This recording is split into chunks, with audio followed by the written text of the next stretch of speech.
और बाइबल से नए नियम में आखिरी पुस्तक प्रकाशित वाक्य और इसका 3रा अध्याय।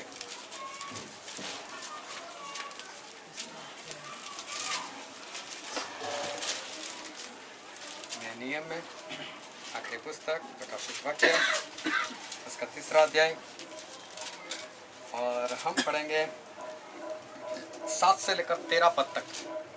प्रकाशित वाक्य प्रकटीकरण 3रा अध्याय 7 से लेकर 13 पद तक। ફિલાડેલ્ફિયામાં આની મંડળીના દૂતને લખે જે પવિત્ર છે, જે સત્ય છે, જેની પાસે દાઉદની કુંજી છે, જે ઉઘાડે છે અને કોઈ બંધ કરશે નહીં, ને જે બંધ કરે છે અને કોઈ ઉઘાડતો નથી, તે આ વાતો કરે છે. તારા કામ હું જાણું છું. જો તારી આગળ મેં મારું ઉઘાડ્યું તેને કોઈ બંધ કરી શકે તેમ નથી. તે તારામાં થોડી શક્તિ છે અને તે મારી વાત પાડી છે અને મારું નામ ના કબૂલ કર્યું નથી. જુઓ સ્વભાવવાના છે તેઓ કહે છે કે અમે યુવતી છીએ તો પણ એવા નથી. પછી તું બોલે છે તો મારા કેટલાયકને હું તને સોંપું છું. જો હું તેઓની એમ કરાવીશ કે તેઓ કોઈને તારે પગે પડશે અને મેં તારા પર પ્રેમ રાખ્યો છે, તું તેવું જાણશે. તે મારા ધૈર્યનું વચન પાળ્યું છે. એટલા જ માટે પૃથ્વી પર રહેનારાઓની કસોટી કરવા સર કસોટીનો જે સમય આખા સંસાર પર આવનાર છે તેનાથી હું પણ તને બચાવીશ. હું વહેલો આવું છું. તારું જે છે તું અડકી રહે કે કોઈ તારો મુકટ લઈ લે. જે જીતે છે તેને હું મારા દેવના મંદિરમાં સ્તંભ કરીશ, ને તે ફરી ત્યાંથી બહાર જશે નહીં, અને તેના પર દેવનું નામ તથા મારા દેવના શહેરનું નામ, એટલે જે નવું યરુશલેમ મારા દેવની પાસે આકાશમાંથી ઉતરે છે તેનું તથા મારું પોતાનું નવું નામ લખીશ. આત્મા મંડળને જે કહે છે તે જેને કાન છે તે સાંભળે. परमेश्वर पिता का वचन वो हमारे लिए बहुत ही आशीषित है और बाइबल में लिखा है परमेश्वर का वचन सच्चा है और सच्चाई को जब हम जानते हैं तो बाइबल में लिखा है कि सच्चाई तुम्हें आज़ाद करेगी। और हमारे परमेश्वर पिता का वचन वो हमें आज़ादी की ओर लेकर जाते हैं, क्योंकि हमारे परमेश्वर बहुत ही अच्छे परमेश्वर हैं। हमारे परमेश्वर बहुत ही भले परमेश्वर हैं। हमारे परमेश्वर वो तो राजाओं के राजा हैं और हमारे परमेश्वर ने हम इंसान को अपने हाथों से बनाया है और इसलिए हमारे परमेश्वर हमसे बहुत प्यार करते हैं। और हमारे परमेश्वर जिन्होंने हमें अपने हाथों से बनाया वो हमसे इतना प्यार करते हैं कि परमेश्वर बोलते हैं कि ना तो मैं तुझे छोड़ूंगा ना तो मैं तुझे त्यागूंगा। हमारे परमेश्वर हमें कभी नहीं छोड़ते। हमारे परमेश्वर वो हमसे कभी दूर नहीं जाते। हमारे परमेश्वर एक बार अगर हमारा हाथ पकड़ ले तो कभी भी नहीं छोड़ते। और इसका कारण ये है कि हमारा परमेश्वर हमसे बहुत प्यार करते हैं। हमारा परमेश्वर का प्यार वो अनमोल है और इसलिए हमसे परमेश्वर इतना प्यार करते हैं कि ना तो हमें छोड़ते हैं ना तो हमको त्यागते हैं। और हमारे परमेश्वर हम इंसानों के साथ हमेशा हमेशा के लिए रहते हैं। हाँ, ऐसा हो सकता है इंसान परमेश्वर को छोड़ दे, लेकिन परमेश्वर वो कभी भी हमें नहीं छोड़ते। हमारे परमेश्वर कभी हमको त्यागते नहीं। उन्होंने हमसे कहा है कि तू मत डर मत घबरा क्योंकि मैं तेरे संग हूँ। हमारे परमेश्वर हमारे साथ है और इसलिए बार बार बोलते हैं कि तुम मत डर, मैं तेरे साथ हूँ, मैं तुझे छोड़ूंगा नहीं। वो चाहे समुद्र के पानी के ऊपर हम होए तभी यीशु मसीह हमको छोड़ते नहीं। चाहे समुद्र में कितना तूफान आ जाए यीशु मसीह हमको छोड़ते नहीं। चाहे आग की भट्टी में हमको डाल दिया जाए हमारे परमेश्वर हमको छोड़ते नहीं। चाहे सिंहों के बिल में हमको डाल दिया जाए हमारे परमेश्वर हमको छोड़ते नहीं। चाहे कितनी भी बीमारी आ जाए हमारे परमेश्वर हमको छोड़ते नहीं। चाहे शैतान की पूरी फौज हमारे सामने आ जाए, चाहे सारे दुश्मन हमको घेर लें, फिर भी हमारे परमेश्वर जो है वो हमारे परमेश्वर वो हमें कभी भी धोखा नहीं देते। हमारे परमेश्वर हमें कभी भी नहीं छोड़ते। हालेलुया। ऐसा हो सकता है कि इंसान परमेश्वर से दूर हो जाए या इंसान परमेश्वर को छोड़ दे। और जब बाइबल हम पढ़ते हैं तो बाइबल में जब शुरुआत में परमेश्वर ने आदम और हवा को बनाया था और आदम और हवा जो थे उन्होंने यही काम किया था कि परमेश्वर उनके साथ थे, परमेश्वर उनको कभी नहीं छोड़ा। लेकिन आदम और हवा वो खुद परमेश्वर से दूर हो गए थे। इंसान खुद परमेश्वर से दूर हो गए थे। जब हम बाइबल पढ़ते हैं तो हमें पता चलता है कि परमेश्वर ने इंसान को बनाया और इंसान को बोला था कि ये वाला फल जो है वो मत खाना, अगर फल खाएगा तो मर जाएगा। फिर भी हवा और आदम ने मिलकर ये फल खाए और उन्होंने पाप किया, और एक पाप की वजह से वो लोग खुद परमेश्वर से दूर हो गए। वो ध्यान समझना, उन्होंने पाप कर दिया था तो परमेश्वर उनसे दूर नहीं हुए थे। पाप करने के बाद भी परमेश्वर ने उनको नहीं छोड़ा था। परमेश्वर तो उनके पाप करने के बाद भी परमेश्वर उनसे प्यार करते थे। उनके पाप करने के बाद भी परमेश्वर उनको चाहते थे। उनके पाप करने के बाद भी परमेश्वर उनको मिलने के लिए एदन बाग में आए थे। हालेलुया। क्या परमेश्वर को स्वर्ग में पता नहीं चला कि धरती पर इंसान ने क्या कर दिया है? उन्होंने पाप कर दिया है, उन्होंने फल खा लिया है। लेकिन फिर भी हमारे परमेश्वर स्वर्ग से इस धरती पर एदन बाग के अंदर आदम और हवा को मिलने के लिए आए थे। जब आदम और हवा को मिलने आए थे तब कौन छुप गया था? आदम और हवा दोनों छिप गए थे। परमेश्वर कहाँ उनसे छुपे थे? परमेश्वर तो उनको बुलाते, हे आदम तू कहाँ है? तो परमेश्वर तो ढूंढते ढूंढते आए उनके पास। चाहे उन्होंने पाप किया था फिर भी वो लोग इंसान परमेश्वर से दूर हो गए, लेकिन परमेश्वर उनसे दूर नहीं हुए थे। परमेश्वर तो फिर भी ढूंढते ढूंढते स्वर्ग से ढूंढते ढूंढते इस धरती पर आ गए और आकर वो बूम पाड़ने लगे, चिल्लाने लगे, आदम आदम तू कहाँ है? आदम आदम तू कहाँ है? और आदम और हवा जो थे वो दोनों छुप गए थे। परमेश्वर से दूर तो इंसान हुआ था, परमेश्वर जो थे वो परमेश्वर इंसान से दूर नहीं होते। जब परमेश्वर ने आदम को बोला, आदम क्या तूने वो फल खाया है? क्या छुपने की क्यों जरूरत पड़ी? क्या तूने वो फल खाया? तब आदम ने क्या उत्तर दिया कि प्रभु आपने जो स्त्री बनाकर मुझे दी थी उसने मुझे खिलाया। क्या बोला? आपने जो स्त्री बनाकर मुझे दी थी उसने खिलाया। मतलब कि ये जो आदम था वो परमेश्वर के ऊपर दोष लगाता है। परमेश्वर के ऊपर दोष लगाता है। परमेश्वर कहाँ दूर हुए थे? परमेश्वर तो दूर नहीं हुए थे। परमेश्वर तो मिलने के लिए आए थे। परमेश्वर ने कौन सा बोला था मैं तुझे दंड दूंगा? परमेश्वर ने कहा बोला था मैं तुझे मारने के लिए आया? ए आदम बाहर निकल, मुझे पता चल गया तूने फल खाया और देख मैं तलवार लेकर आया, बाहर निकल, मैं तेरी गर्दन काटनी है। परमेश्वर ने ऐसा तो नहीं बोला था। परमेश्वर शांति से आए थे। परमेश्वर ने तो ऐसा पूछा, आदम आदम तू कहाँ है? और आदम क्या बोलता है?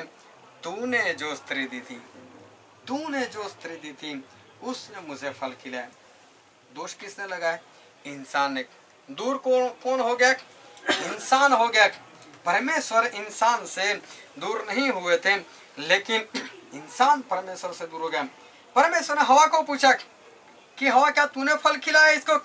हवा बोलती है नहीं, ये जो सांप था वो सांप मेरे पास आया, तो सांप को भी तो तूने पैदा किया, सांप भी तो तूने बनाया, और तूने बनाया इसलिए ये सब कुछ हुआ। आदम और हवा ने दोनों ने बारी बारी से परमेश्वर के ऊपर दोष लगाया। उन्होंने माफी नहीं मांगी, उन्होंने क्षमा नहीं मांगी कि परमेश्वर हमसे भूल हो गई, हमसे गलती हो गई, परमेश्वर हमें क्षमा करो, ऐसा कुछ नहीं बोला। परमेश्वर तो पाप होने के बावजूद, इंसान ने पाप कर दिया उसके बाद भी स्वर्ग को छोड़कर इस धरती पर आए थे। वो भी किसके पास? उसी इंसान के पास।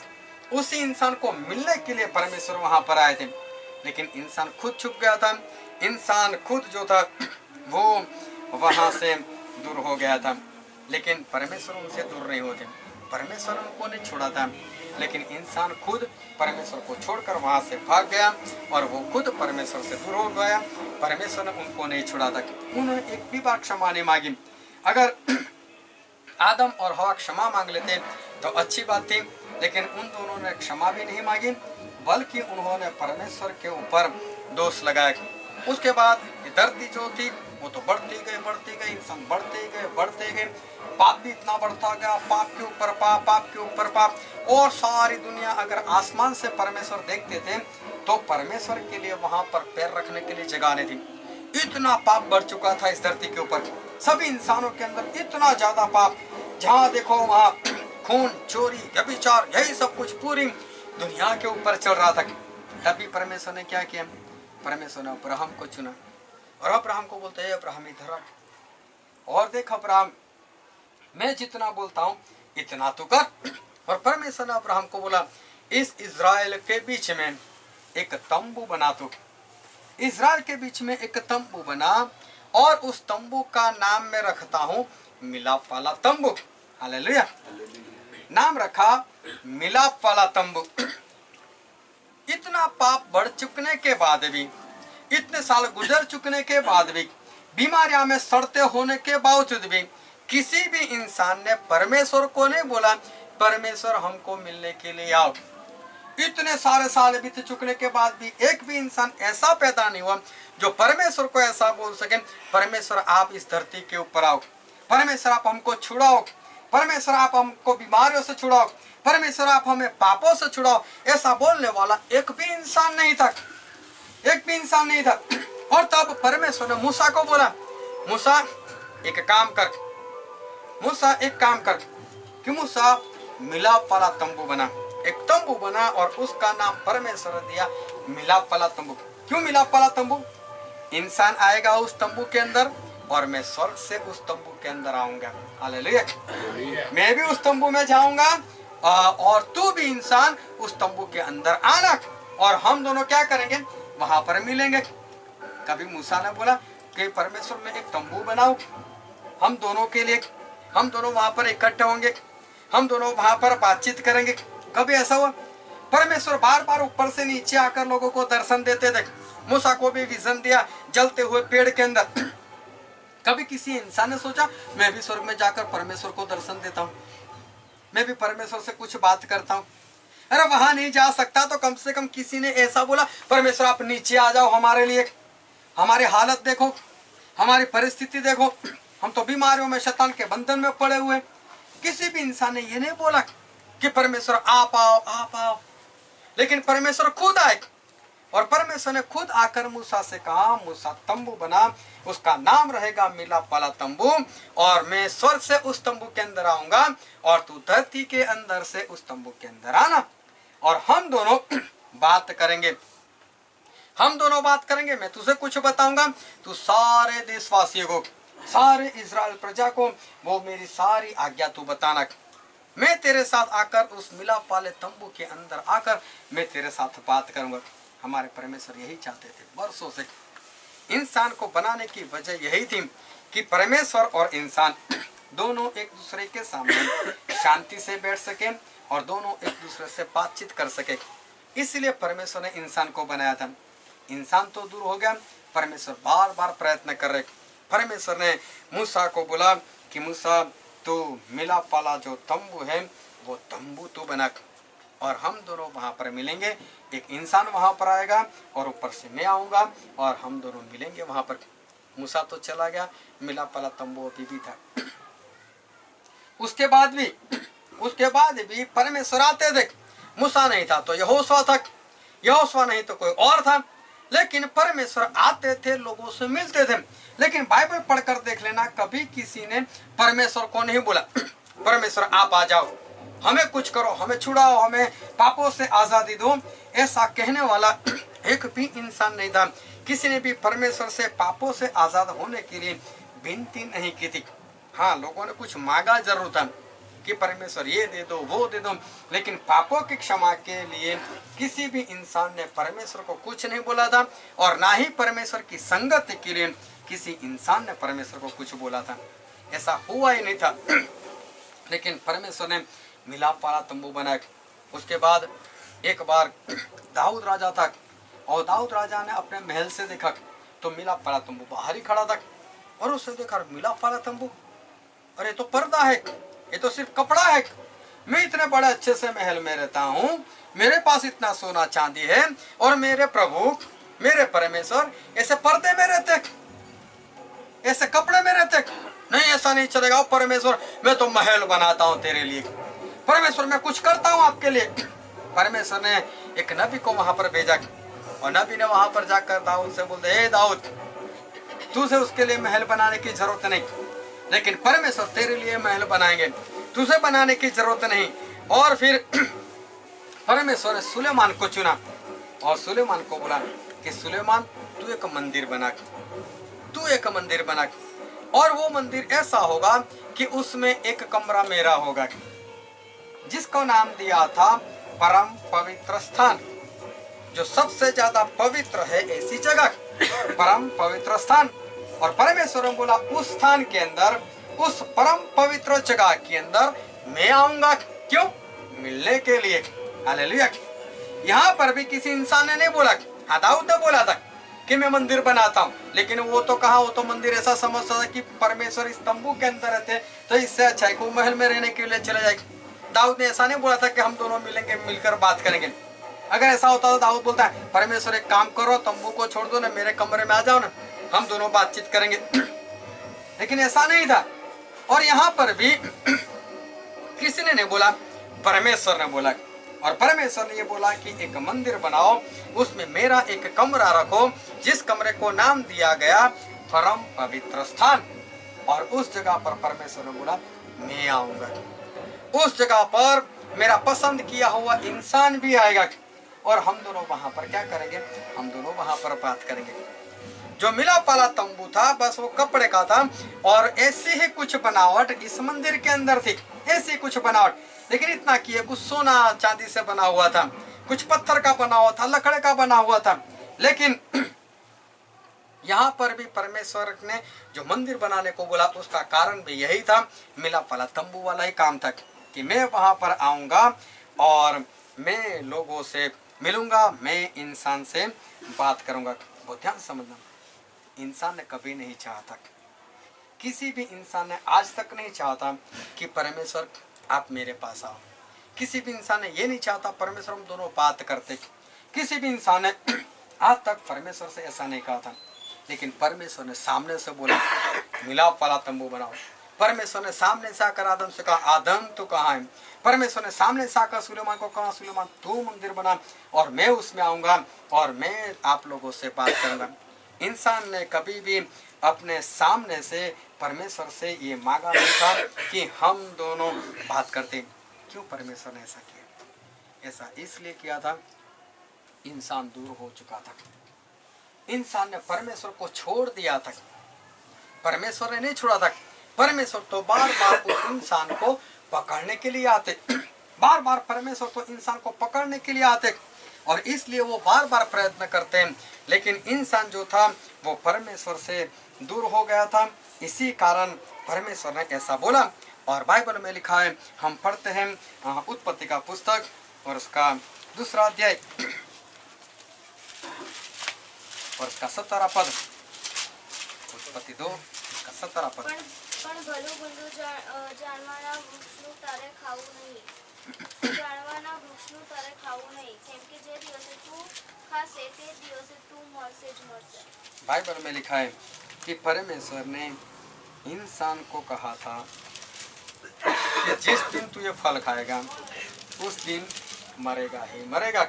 मरने का मतलब ये नहीं कि सांस बंद हो जाए, मरने का मतलब ये नहीं था कि आंख बंद हो जाए, लेकिन परमेश्वर के कहने का मतलब ये था कि अगर तू मर गया तो मरने का मतलब ये है कि तू मुझे छोड़कर दूर चला जाएगा, तू बिना परमेश्वर का हो जाएगा, तू परमेश्वर से दूर हो जाएगा, तू खुद चला जाएगा मुझे छोड़कर। और मुझे छोड़कर जाना मतलब मौत, मुझे छोड़कर जाना मतलब मौत।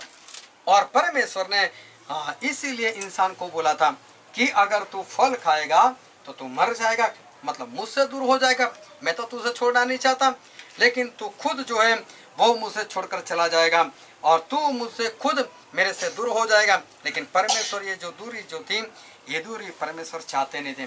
और ये फल खाने की वजह से इंसान और परमेश्वर के बीच में जैसे कि एक बड़ी सी दीवार खड़ी हो गई, जैसे कि इतनी बड़ी दीवार खड़ी हो गई कि जैसे अब इंसान जो है वो जैसे परमेश्वर से मिल ही नहीं सकता।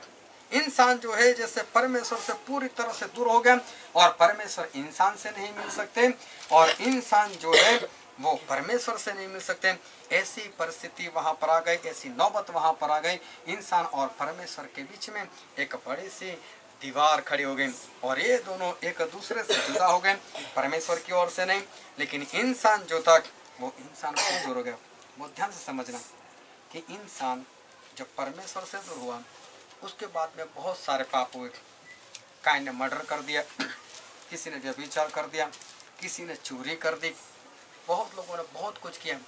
लेकिन जब पहली बार वो परमेश्वर से जुदा हो गए थे, जब वो मर गए थे,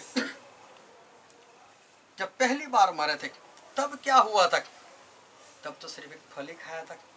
कौन सा बड़ा पाप था उन्होंने? कौन सी चोरी की थी वहां पर कौन सा उन्होंने व्यभिचार किया था? वहां पर कौन सा खून किया था उन लोगों ने?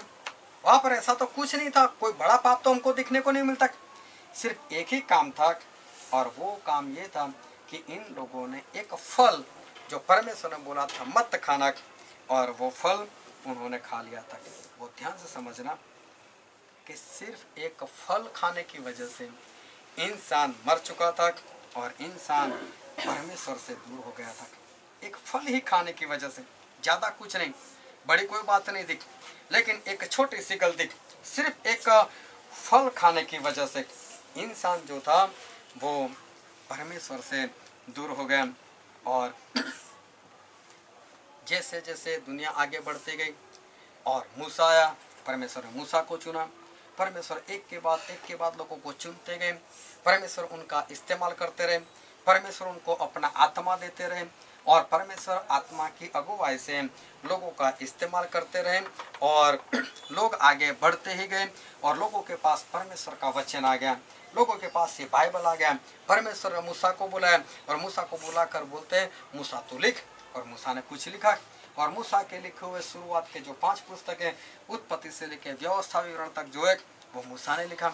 और परमेश्वर ने मूसा से बात की और परमेश्वर ने मूसा को अपना आत्मा दिया, अपने आत्मा से उसको भरा और परमेश्वर ने मूसा का बहुत ऐसे इस्तेमाल किया और परमेश्वर ने मूसा के बारे में बोला उसके जैसा भविष्यवक्ता आज तक पैदा नहीं हुआ। उसके बाद परमेश्वर ने यशायाह को चुना, यिर्मयाह को चुना, शाऊल को चुना, उन्होंने दाऊद को चुना, उन्होंने यफ्ता को चुना। इस तरह से हमारे परमेश्वर बारी बारी से लोगों को चुनते रहे, लोगों का इस्तेमाल करते रहे। और जैसे जैसे अगर आप बाइबल पढ़ोगे तो बाइबल में ऐसे बहुत सारे पात्र लोग आएंगे कि जिनको परमेश्वर ने चुना, जिनको परमेश्वर ने शुद्ध किया, जिनको परमेश्वर ने नया हृदय दिया। जब उन्होंने शाऊल को चुना तो बाइबल में लिखा है उसी वक्त परमेश्वर ने उसको नया हृदय दिया, ऐसा लिखा है। उसी वक्त परमेश्वर ने उसको नया बना दिया, उसी वक्त वो सारे निशान पूरे हुए और परमेश्वर ने उसको अपना आत्मा दिया। तो जब भी पुराना नियम हम पढ़ते, नया नियम हम पढ़ते, तो परमेश्वर ने इंसानों को चुनते हुए उनको अपना आत्मा दिया और परमेश्वर आत्मा देते हुए उनका इस्तेमाल करते रहे। लेकिन ऐसे किसी भी इंसान ने बहुत ध्यान समझना कि जिसको परमेश्वर ने चुना हो, जिसको परमेश्वर ने अपना आत्मा दिया हो, और ऐसे इंसान ने जब जब गलती की तब ऐसा हुआ है कि परमेश्वर वहां पर तुरंत आए और परमेश्वर ने उनको तुरंत दंड दिया। एक बार परमेश्वर ने मूसा को बताया कि सब्बत का दिन, 7वां दिन जो है उसमें कोई काम नहीं करेगा। और एक इंसान जो था वो लकड़े बीनने के लिए चला गया। वो लकड़ा चुनता था कि लाओ लकड़ा उठाकर मुझे जलाने के लिए काम आएंगे, चाहे पानी गर्म करने के लिए, कुछ भी है। वहां उनको जरूरत नहीं थी। किसी ने आकर मूसा को बताया। मूसा ने परमेश्वर को बोला परमेश्वर ऐसा हुआ क्या करें? परमेश्वर ने बोला उसको पत्थर मार मार कर मार दो। जब भी कोई गलती करता था परमेश्वर तुरंत आते थे। एक बार 250 लोग जिसके साथ परमेश्वर बात करते थे, ऐसे लोग मूसा के खिलाफ हो गए। परमेश्वर तुरंत आए और 250 लोग जो है वो जिंदा के जिंदा घर के अंदर चले गए।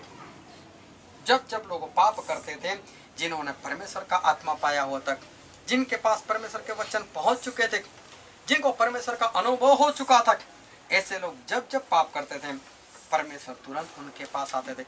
जो समसुन था, समसुन पवित्र आत्मा पाया हुआ, उसका जन्म ही ऐसे हुआ था, लेकिन जब उसने पाप किया तुरंत उसके पास से पवित्र आत्मा चले गए, उसकी हालत बहुत बिगड़ गई, उसको तुरंत दंड मिला।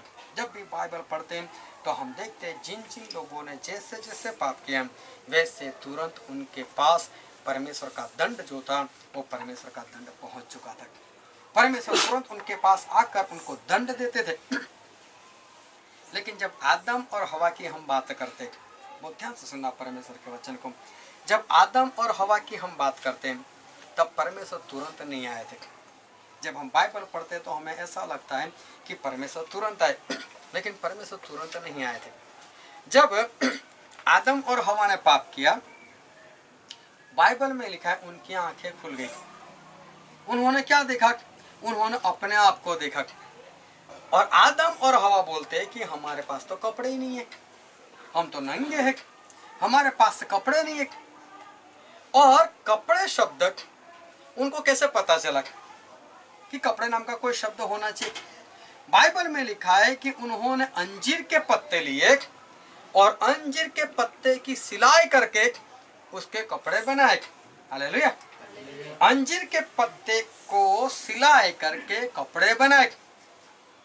चलो अच्छा है, हमारे पास विलास भाई है। एक शर्ट बनाने में कितना समय लगता है? 1.25 घंटा। 1.25 घंटा कटिंग के साथ? नहीं, हाँ, 1.5 पौने 2 घंटे। चलो पौने 2 घंटे एक शर्ट सीने के लिए। हालेलुया। और एक पैंट बनाने के लिए करीबन 2 घंटे। करीबन 2 घंटे। समझ लो पैंट और शर्ट बनाने में 15 मिनट और माइनस कर देते हम, 3.5 घंटे लगे। 3.5 घंटे सीखे हुए जी हाँ। हाँ। हालेलुया। हालेलुया। ये सीखे हुए इसलिए 3.5 घंटे लगते हैं। मिठू तू बनाएगा कितना समय लगेगा? शर्ट बनाए कितना समय लगेगा? 2-3 दिन तो लग जाएगा। 2-3 दिन में हो जाएगा? तो भी नहीं बनेगा। तो भी नहीं बनेगा। हालेलुया। अब आदम को कहाँ मालूम था कैसे कपड़े पहनने हैं मुझसे? हवा को कहाँ मालूम था कैसे कपड़े पहनने हैं, कैसे माप लेना है?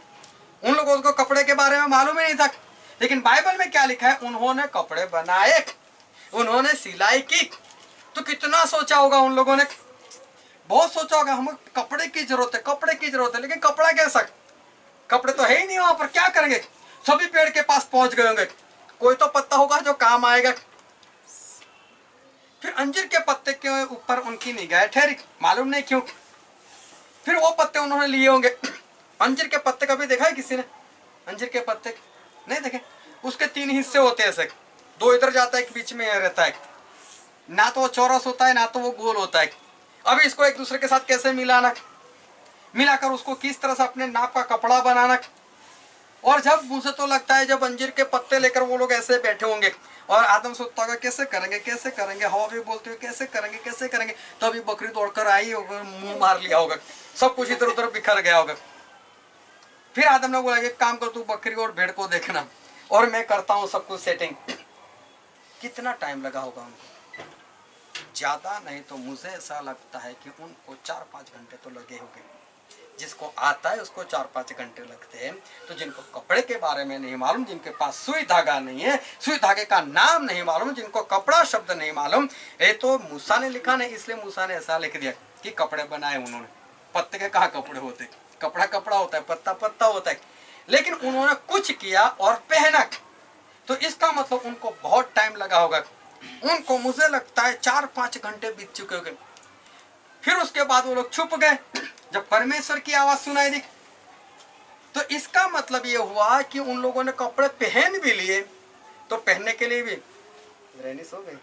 उसको कपड़े कौन पहनाते?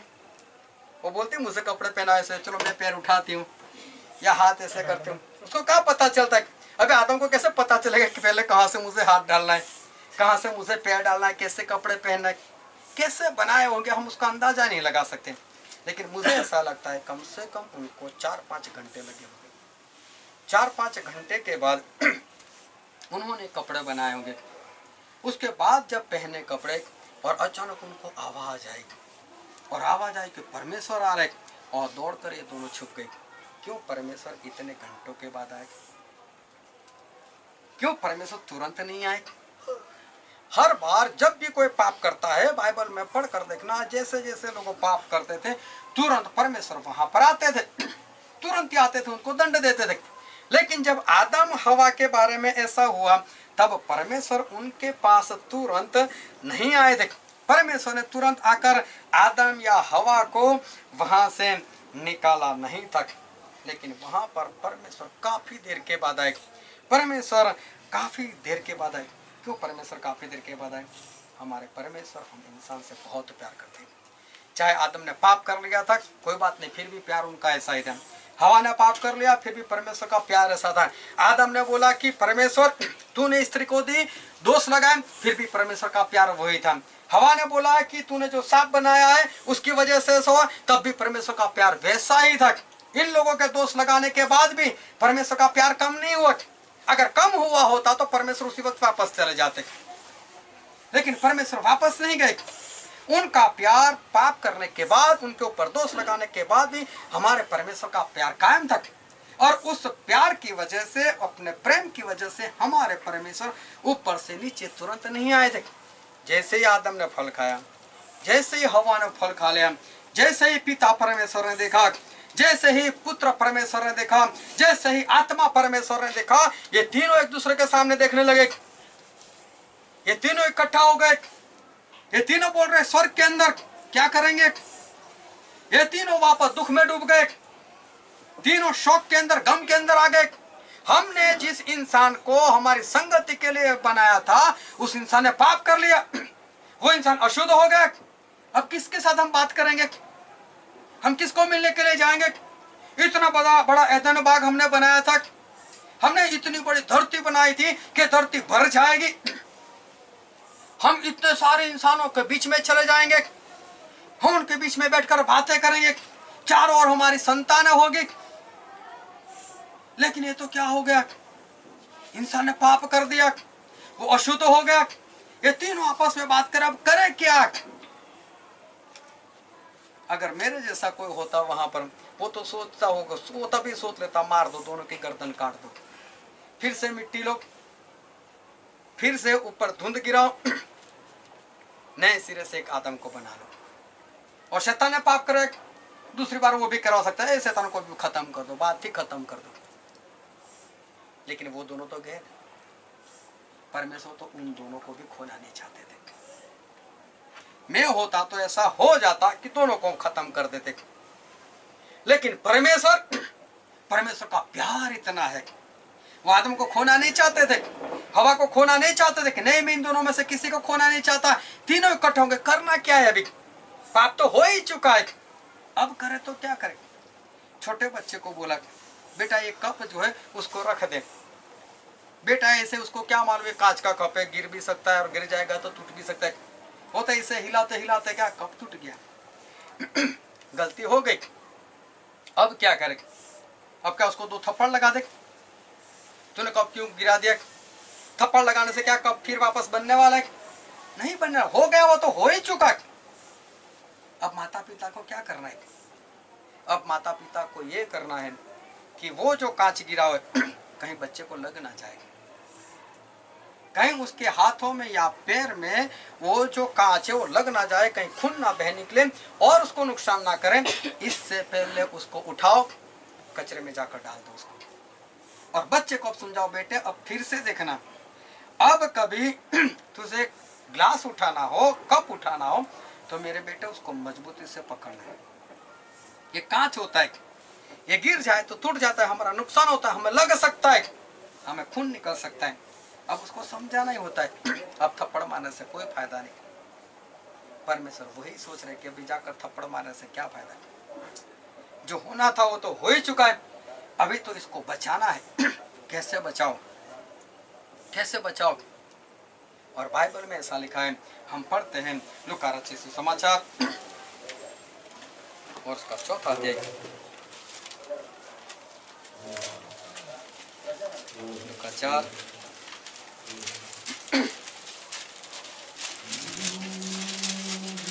और उसका 5 और 6 पद। પછી તે તેને ઊંચી જગ્યાએ લઈ ગયો અને જોશથી વાંચો। પછી તે તેને ઊંચી જગ્યાએ લઈ ગયો અને એક પળમાં જગતના સગળા રાજ્ય તેને દેખાડ્યા. શૈતાને તેને કહ્યું કે આ બધાનો અધિકાર તથા મહિમા હું તને આપીશ, કેમ કે એ મારા સ્વાધીન કરેલું છે અને જેને હું આપવા ચાહું તેને હું આપું છું. Hallelujah, hallelujah. बाइबल में ऐसा लिखा है, शैतान यीशु मसीह से बात करता है और बात कर कर क्या बोलता है, पूरी दुनिया दिखाता है, पूरी दुनिया दिखाकर बोलता है, देखिए बंगला, ये गाड़ी, ये सोना, ये चांदी, ये सब कुछ मेरा है, इस धरती के अंदर जितना कुछ है मेरा है, वो मुझे दिया गया है, उसका मालिक मैं हूँ, ऐसा शैतान बोलता है। कैसे शैतान बन गया? वो तो आदम और हवा को दिया हुआ था, हम इंसानों को दिया हुआ था। परमेश्वर उनको आशीष दी थी कि इस धरती को वश में करो। ये तो आदम और हवा के लिए था, हम इंसानों के लिए था। लेकिन शैतान के पास कब चला गया? जैसे ही इंसान ने पाप किया, शैतान उसका मालिक बन बैठा। वो ध्यान समझना। पहला यूहन्ना उसका 5वां अध्याय और उसके 19वें पद में लिखा है, ये जो सारी धरती है उसका अधिकार शैतान के पास है, उसके हाथ में ये सारी सत्ता है। इस धरती को वश में उसने कर लिया है। यीशु मसीह ने बोला यूहन्ना 14 और 30 के अंदर, अब इस संसार का अधिपति आ रहा है, इस संसार का अधिकारी आ रहा है, मतलब कि शैतान आ रहा है। परमेश्वर खुद उसको बोल रहे कि हाँ वो इस संसार का अधिकारी है। उसने सब कुछ इंसान के हाथों से छीन लिया था, सब कुछ इंसान के हाथों से छीन लिया था। आदम और हवा के पास कुछ नहीं रहा था। आदम के हवा के पास से छीन लिया, इतना ही नहीं, अब जब आदम और हवा के पास कुछ है ही नहीं, उनको भी अपने वश में कर दिया था, उनको भी अपने वश में कर दिया था। जैसे हवा ने पहले फल खाया, हमने बहुत बारे वचन देखे इसलिए गहराई में नहीं जाते, कि आदम जो था उसने धोखा नहीं खाया था। पहले हवा ने फल खाया था, आदम कहीं पर दूर था। और जब आदम हवा ने पहले फल खाया, जैसे उसने उस फल को अपने मुंह से काटकर जैसे ही अंदर डाला, शैतान का काम हो चुका था, पाप आ चुका था। शैतान जो सांप के अंदर था बाहर निकला और हवा के अंदर चला गया। अब हवा के ऊपर अगर के कोई है अधिकार चलाने वाला, तो वो तो शैतान था। शैतान उसके अंदर आ गया। अब शैतान अंदर से हवा को क्या बोलता है, सोच तू, आदम तो पवित्र है, तुझे यहाँ से परमेश्वर ने निकाल दिया, तो अकेले क्या करेगी बाहर जाकर? हाँ बोलते हैं मैं तो मरूंगी, लेकिन आदम को भी नहीं छोड़ूंगा। पहले कहाँ ऐसा सोचती थी? पहले तो पवित्र थी ना, पहले क्यों ऐसी सोच नहीं आती थी? अब क्यों ऐसी सोच आ रही है? क्योंकि अब उसका कब्जा किसने ले लिया है? अब शैतान ने ले लिया है। उसके बाद आदम ने फल खाया, अब शैतान आदम के अंदर भी आ गया, हवा के अंदर भी है और आदम के अंदर भी शैतान है, दोनों के अंदर शैतान है। परमेश्वर आए तो आदम पहले क्या करता था? दौड़ कर लिपट जाता था, मेरे प्रभु, मेरे परमेश्वर, मेरे पिता, वो दौड़ कर लिपट जाता था। आज क्या बोलता है? तूने वो स्त्री दी थी ना, तूने वो स्त्री दी थी ना। क्यों ऐसा बोल रहा है?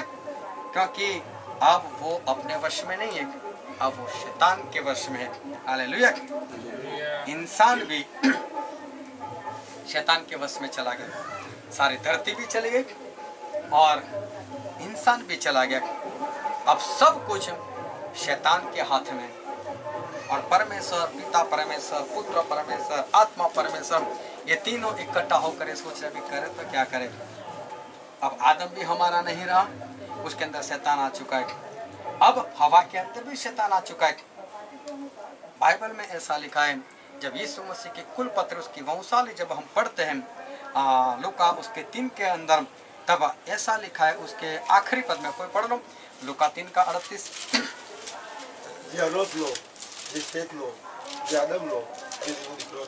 बाइबल में लिखा है आदम जो परमेश्वर का बेटा था। हालेलुया। आदम परमेश्वर का बेटा था। तो ध्यान सुनो, आदम परमेश्वर का बेटा था। गुंडे लोग क्या करते? गुंडे लोग किसी बच्चे को अगवा कर लेते, अगवा करके किसी जगह पर उसको बांध देते, फिर उसके घर पर फोन करते। किसको करते? उसके बाप को फोन करते। कभी पड़ोसी को फोन करते कि तेरे पड़ोसी वाले के लड़के को मैंने उठा लिया है और तू आकर उसको छुड़ा जा, 10 लाख रुपए दे जा। पड़ोसी क्या बोलेगा? मार दे उसको, मुझे क्या परवाह है, मार दे उसको, कोई बात नहीं। लेकिन गुंडा मवाली फोन किसको करता है? उसके बाप को फोन करता है, 10 लाख लेकर आ जा। अगर उसके पास ज्यादा है तो बोलेगा 20 लाख लेकर आओ। अगर कोई बड़ा इंसान है तो करोड़ भी मांग लेता है। इंसान के जान की कोई कीमत कहाँ है? हमारी कोई कीमत नहीं है। हम बोल नहीं सकते कि हम 1 रुपये के हैं या 10 लाख रुपए के, या हम 1 करोड़ के रुपए हैं। हाँ, ये बात अलग से कि बाजार में बिकने के लिए खड़े जाओ, कोई खरीदने वाला नहीं मिलने वाला। लेकिन हम है तो अनमोल। हालेलुया। हम है अनमोल। हमारे कोई कीमत नहीं, हम अनमोल है। लेकिन जिसके पास जितना पैसा, गुंडा उतना ही पैसा उसको मांगता है जितना उसके पास खींच सके। और बाप क्यों देता है? क्योंकि वहां पर उसका बेटा है। उसके बेटे को बचाने के लिए वो पूछता है, पहले मेरे बेटे को फोन दे। वे तुझे पता नहीं चलता कैसे तू उनके हाथ में आ गया? मैंने तुझे बोला था ना, घर से बाहर मत निकलना, सीधे सीधे स्कूल में जाना और वहां से सीधे आ जाना, ऑटो में बैठना, पहचान वाले के साथ बैठना, अपने मित्र के साथ रहना। मैं तुझे ऐसा कुछ डांटता है? वो अभी जो हो गया वो तो हो गया। अरे बेटे को छुड़ाने के बाद भी क्या मारेगा उसको? नहीं, वो तो उसको प्यार है, उसको प्रेम करता है। तू बोल कितना पैसा? और पिता, पुत्र, परमेश्वर ये तीनों यही सोच रहे कि अब करे तो क्या करे। बोलो तो शैतान के वश में आ गया। अभी तो शैतान ही उसको छोड़ सकता है। अभी शैतान कहाँ छोड़ने वाला? वो तो सबसे महाडाकू है, वो तो छोड़ ही नहीं सकता। परमेश्वर ने शैतान को बुलाया, ये शैतान हमारे पास है। वो शैतान को बोला कि शैतान इंसान को छोड़ दे, इंसान को छोड़ दे। मैं क्यों छोड़ू इंसान को? वो मेरे वश में, वो मेरा बेटा है, हाँ मेरी बेटी है। तू छोड़ दे उनको। और आज के बाद उनके जितनी भी औलाद पैदा होने वाले वो सभी को छोड़ दे। इंसान, पूरे इंसानों को छोड़ दे। शैतान बोलता है एक शर्त है मेरी। अरे तू बोल, तुझे क्या चाहिए? तुझे क्या चाहे? धरती चाहे चल ले ले, अरे स्वर्ग चाहे ले ले, तुझे जो चाहे ले ले, लेकिन मेरे इंसानों को छोड़ दे। और शैतान ने क्या बोला मालूम है? शैतान ने बोला तेरी जान दे दे।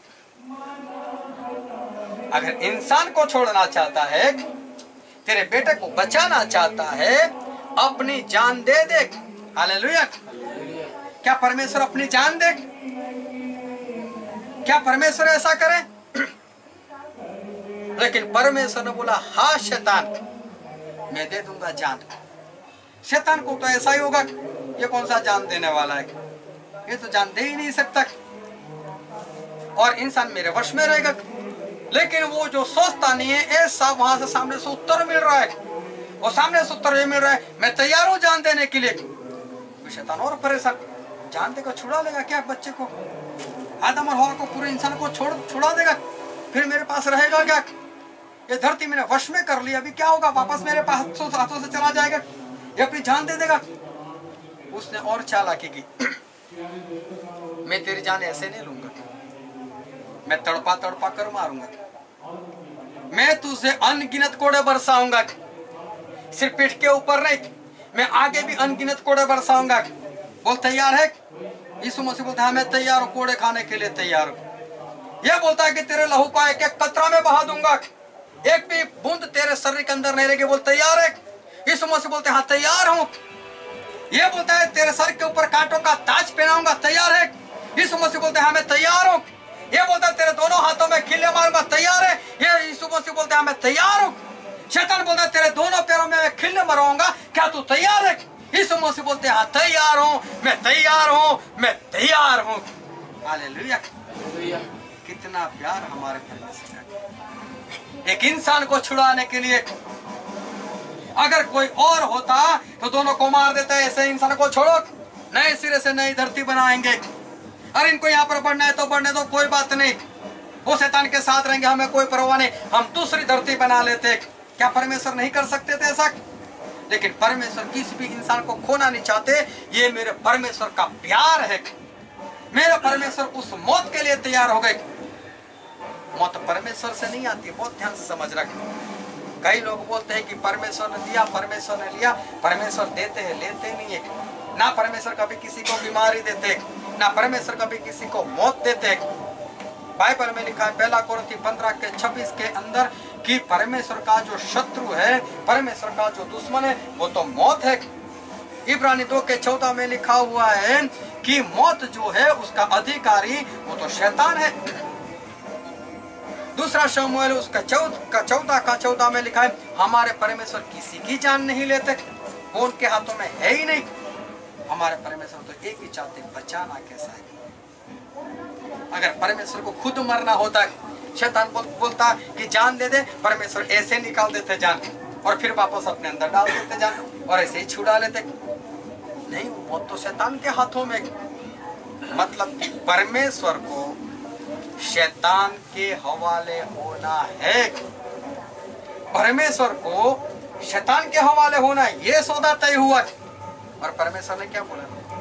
कोई बात नहीं, मैं तैयार हूँ। घोड़े खाने के लिए मैं तैयार हूँ, खिल्ले मरवाने के लिए मैं तैयार हूँ, कांटों का ताज मैं तैयार हूँ, तड़पा तड़पा कर मारना मैं तैयार हूँ। यीशु मसीह बिना सोचे उन्होंने एक ही बात बोली। उनके दिमाग में बस सिर्फ एक था, आदम और हवा। उनके दिमाग में बस एक था, आदम और हवा से पैदा होने वाले आज हम यहाँ पर जितने इकट्ठे हुए, हम सभी के ऊपर उनकी निगाह थी।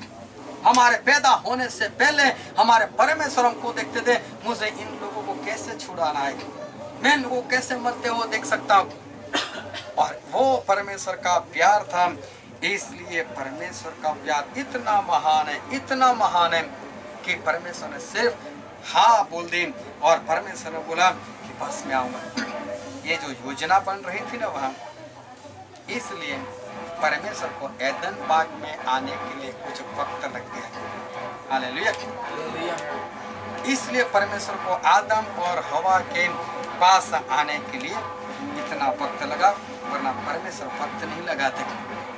लेकिन वहाँ पर योजना बनाने थी, और वो भी खुद बनानी होती तो बना लेते, लेकिन वहाँ तो सौदा करना था शैतान के साथ सौदा करना था।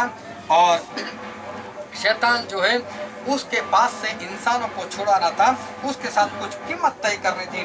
और इसलिए परमेश्वर को वहाँ पर आने के लिए देर लगेगी, वरना हमारे परमेश्वर कभी भी इंसान के पास आने में देर नहीं लगाते। लेकिन परमेश्वर को इतनी देर इसलिए लगी कि परमेश्वर ने वहाँ पर अपनी जान का सौदा किया। जिसकी जान का सौदा कर कर यीशु मसीह वहाँ पर आए। और आदम क्या बोलता है? तेरी वजह से वहाँ पर तय हो चुका कि मैं इसके लिए मर जाऊंगा, और जिसके लिए मर रहा है वो क्या बोल रहा है? तेरे लिए ऐसा हो, तेरे लिए ऐसा हो। सोचो हमारा परमेश्वर जो है, उस परमेश्वर का कितना प्यार है। परमेश्वर सिर्फ हमें बचाना चाहते हैं, परमेश्वर सिर्फ हमें छुड़ाना चाहते। और सही में सिर्फ परमेश्वर ने बोला नहीं, परमेश्वर ने कर दिया। यीशु मसीह आ गए एक बार, सही में इंसान बनकर आ गए। इंसान बनकर आए, 33.5 साल उन्होंने जीवन जिया। 33.5 साल जीवन जीने के बाद शैतान ने उनको पकड़ लिया, और शैतान ने प्रभु यीशु को मार दिया, प्रभु यीशु को खत्म कर दिया। कैसे प्रभु यीशु को खत्म कर दिया? जब हम वो फिल्म देखते हैं पैशन ऑफ क्राइस्ट, वो फिल्म देखने वाला एक भी इंसान ऐसा नहीं होता जो ना रोता हो। और फिर भी मुझे लगता है सही में शैतान ने जो यीशु मसीह के साथ व्यवहार किया है, वो तो फिल्म वाला भी सही से नहीं दिखा पाया होगा। इतना यीशु मसीह को मारा होगा, इतना खून यीशु मसीह का बहा होगा, और यीशु मसीह फिर भी अपना मुंह बंद करके हुए हमारे प्यार की वजह से हमारे जो यीशु मसीह थे वो यीशु मसीह मर गए। लेकिन मरने से पहले ऐसा हुआ, जब यीशु मसीह के ऊपर सारे धरती के जितने भी इंसान थे उन सभी के पाप उनके ऊपर रख दिए गए। उनमें मेरे भी पाप थे और आप लोगों के भी पाप थे। जब वो पाप यीशु मसीह के ऊपर रख दिए गए, और जैसे ये परिस्थिति में यीशु मसीह आ गए, एक पवित्र परमेश्वर जो इंसान बनकर आए, उनके ऊपर हमारे सारे पापों को जब रख दिया गया, उन्होंने नहीं किया था, सिर्फ उनके ऊपर ये जो पाप थे रखे गए। उन्होंने कहा किए थे, जैसे ही पाप रखे गए पिता परमेश्वर ने अपना मुंह फेर लिया था। पिता परमेश्वर ने अपना मुंह फेर लिया था। वो ध्यान से समझना, एक छोटा सा गुनाह, एक छोटा सा पाप हमारे परमेश्वर हमारे ऊपर नहीं देख सकते। वो हमें अशुद्ध नहीं देख सकते, वो हमें पापी अवस्था में नहीं देख सकते।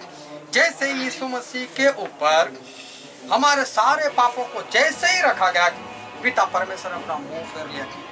यीशु मसीह अब तक नहीं बोले थे।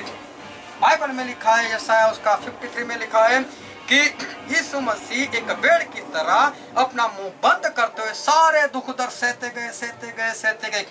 दोनों हाथों में खिले, कोई बात नहीं। सर पे कांटों का ताज, कोई बात नहीं। घोड़े की मार, कुछ भी नहीं। यीशु मसीह ने कुछ नहीं बोला। लेकिन जैसे ही पिता परमेश्वर ने अपना मुंह फेर लिया, वो ध्यान से समझना, एक बाप ने अपने बेटे से मुंह फेर लिया। आज तक उनका रिश्ता पूरी तरह से गाढ़ा रिश्ता था। दोनों को एक दूसरे के बिना चलता नहीं था। यीशु मसीह बोलता है मैं बाप के अंदर और बाप मेरे अंदर। हालेलुया। जैसे ही पाप रखा, बाप अंदर से बाहर, यीशु मसीह अकेले हो गए, अपना मुंह फेर लिया। और जैसे ही ये परिस्थिति आई, यीशु मसीह जोर से चिल्लाए, एलोय एलोय लमा शबक्तनी, जोरों से चिल्लाए। वहां लोग नहीं समझ पाए कि क्या बोल रहा है, वो किसी और भाषा में बोले, जोरों से बोले एलोय एलोय लमा शबक्तनी। कोई समझ नहीं पाया, लेकिन हमें पता चल गया कि परमेश्वर ने क्या चिल्लाया था। और परमेश्वर ये बोले थे, हे मेरे परमेश्वर, हे मेरे परमेश्वर, आपने मुझे क्यों छोड़ दिया, आपने मुझे क्यों छोड़ दिया। तो परमेश्वर ने क्यों छोड़ा था यीशु मसीह को? एक पाप की वजह से। किसके पाप की वजह से? किसी और के बारे में मत सोचो, मेरे पाप की वजह से। हालेलुया। परमेश्वर पिता ने, यहोवा परमेश्वर ने प्रभु यीशु को क्रूस के ऊपर ऐसी परिस्थिति में, लहूलुहान परिस्थिति में, सर पर कांटों का ताज, दोनों हाथ और पैरों में खिल्ले थे, ऐसी परिस्थिति में कौन सा बाप होता है जो अपने बेटे को छोड़कर भाग जाए? नहीं हो सकता ऐसा, ऐसा नहीं हो सकता। अभी हमारे बड़ौदा में ऐसा हुआ कि एक इंसान था, वो खुदकुशी करने के लिए नदी के अंदर कूद गया। और वहां से एक इंसान जा रहा था अपने ऑटो लेकर। जैसे उसने देखा कि यहाँ पर कोई इंसान गिरा और वो वहां पर चला गया, तो वहां पर 4 मगरमच्छ थे। उन्होंने उस इंसान को पकड़ लिया। ये जो था, उसके हाथों में एक लोहे का रोड था जो अपनी ऑटो में रखा होगा, उसको लेकर वो भी नदी में चला गया। और उसने मगर को मार मार कर अपनी जान के ऊपर खेलकर उस इंसान को छुड़ा लिया। हालेलुया। एक अनजान इंसान के लिए एक इंसान ने इतना प्यार बताया। क्यों प्यार बताया? मुझे लगता है अगर वो ऊपर से नहीं कूदा होता ना, तो ऑटो वाला भी धीरे से चला जाता वहां से। अगर उसको नीचे से चिल्लाने की आवाज आती तो अभी ऑटो वाला चला जाता होगा, कोई छोड़ो। अगर उसने मगरमच्छ को देख लिया तो फिर भी भाग जाता। लेकिन उसे एक परिस्थिति नजर आई कि कोई गिरा ऊपर से, मरने के लिए मर रहा है। ऐसी परिस्थिति में तो नहीं छोड़ना चाहिए। देखना कभी भी रोड पर जब एक्सीडेंट होता है, सब लोग इकट्ठा हो जाता है, जल्दी से उसको अस्पताल पहुंचाओ, सभी का प्यार जाग जाता है। हालेलुया। लेकिन पिता परमेश्वर ने जब लहूलुहान हालत में यीशु मसीह को देखा, लेकिन उसके ऊपर मेरा पाप देखा, जैसे ही मेरा पाप पिता परमेश्वर ने देखा, अंदर से बाहर निकल गया, अपना मुंह फेर लिया। और तभी यीशु मसीह जोर से चिल्लाए, एलोय एलोय लमा शबक्तनी, हे मेरे पिता परमेश्वर, आपने मुझसे क्यों छोड़ दिया? मैंने तुझे इसलिए छोड़ा है कि तू अभी पाप की अवस्था में है, तेरे ऊपर स्टैनली के पाप है। अब मैं तुझे नहीं देख सकता, तू मेरा बेटा नहीं हो सकता। पाप को उतार दे, मैं फिर से तेरे अंदर आ जाता हूं। लेकिन यीशु मसीह क्या बोलते? नहीं, मैं तो स्टैनली से प्यार करता हूं, मैं तो उसको बचा कर रहूंगा। तू मुझसे चाहता है ना, चला जा, कोई बात नहीं, तेरे साथ रिश्ता मुझसे नहीं रखना। Hallelujah, hallelujah. ये मेरे परमेश्वर का प्यार है। इतना परमेश्वर ने प्यार हमसे किया, आदम से किया। आदम की अंश को हमारे परमेश्वर ने प्यार किया।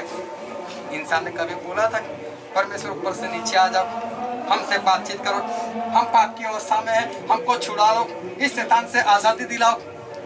कभी भी किसी भी इंसान ने नहीं बोला था। ये सब कुछ परमेश्वर खुद कर रहे, अपनी ओर से कर रहे। सब लोग तो वहां इकट्ठा होकर क्या कर रहे थे? हंस रहे थे। ए नबी है, भविष्य होता है, तो ऊपर से अपने आप को उतार देने।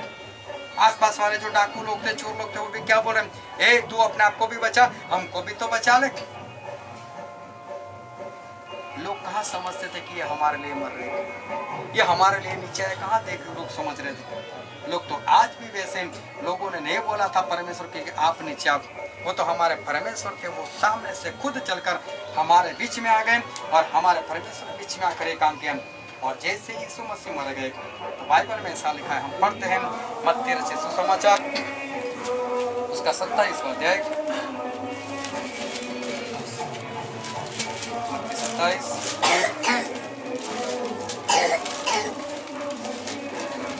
और उसका 51। ત્યારે જુઓ, મંદિરનો પડદો ઉપરથી તળે સુધી ફાટીને તેના 2 ભાગ થઈ ગયા। बाइबल में ऐसा लिखा है, मंदिर का पर्दा कैसे फट गया? ऊपर से नीचे। ऊपर से लेकर नीचे तक, वो भी कहाँ से? बीच में से फट गया। हालेलुया। बाइबल में लिखा है मंदिर का पर्दा ऊपर से लेकर नीचे तक बीच में से फट गया। ये जो पर्दा था ऊपर से लेकर नीचे फट गया, ऊपर से लेकर नीचे फट गया, बीच में से उसके दो ऐसे हिस्से हो गए, बीच में से फट गया। बाइबल में ये लिखा गया। ये घटना क्या दर्शाती है कि बाइबल में ये बात जो थी वो बाइबल में ये बात लिखी गई। क्यों ये पर्दा बीच में से फट गया? वो भी ऊपर से नीचे क्यों फटा, नीचे से ऊपर क्यों नहीं फटा? क्यों बीच में से नहीं फट गया, लेकिन ऊपर से ही नीचे बीच में से फटा हो?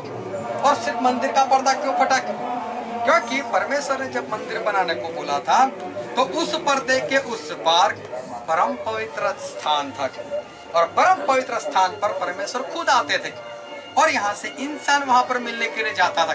लेकिन सभी इंसान नहीं जा सकते थे, एक ही इंसान जा सकता था, और वो था याजकों का प्रधान। जो प्रधान याजक था वो अंदर जाता था। वो अंदर जाकर क्या करता था?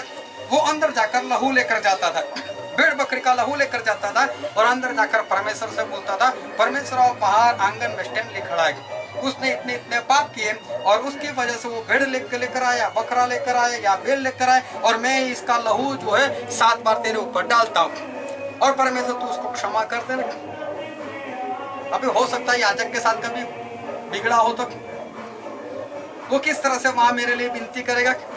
वो तो हो सकता है सही से विनती ना भी करे, हो सकता है परमेश्वर मुझे माफ ना भी करे, वहां तो होने को कुछ भी हो सकता था।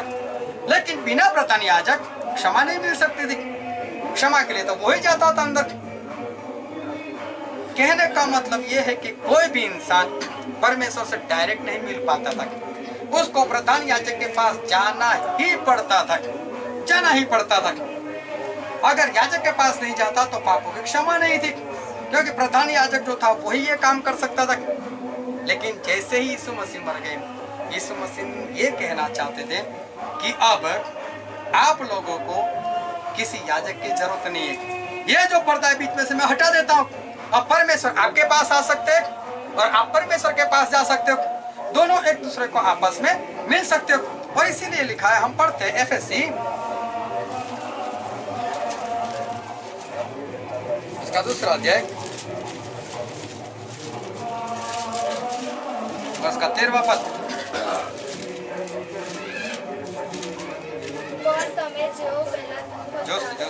और अब तो मसीह यीशु में तुम जो पहले दूर थे मसीह के लहू के द्वारा निकट हो गए हो। बाइबल में क्या लिखा है? हम लोग जो परमेश्वर से दूर थे वो यीशु मसीह के लहू के कारण क्या हुआ?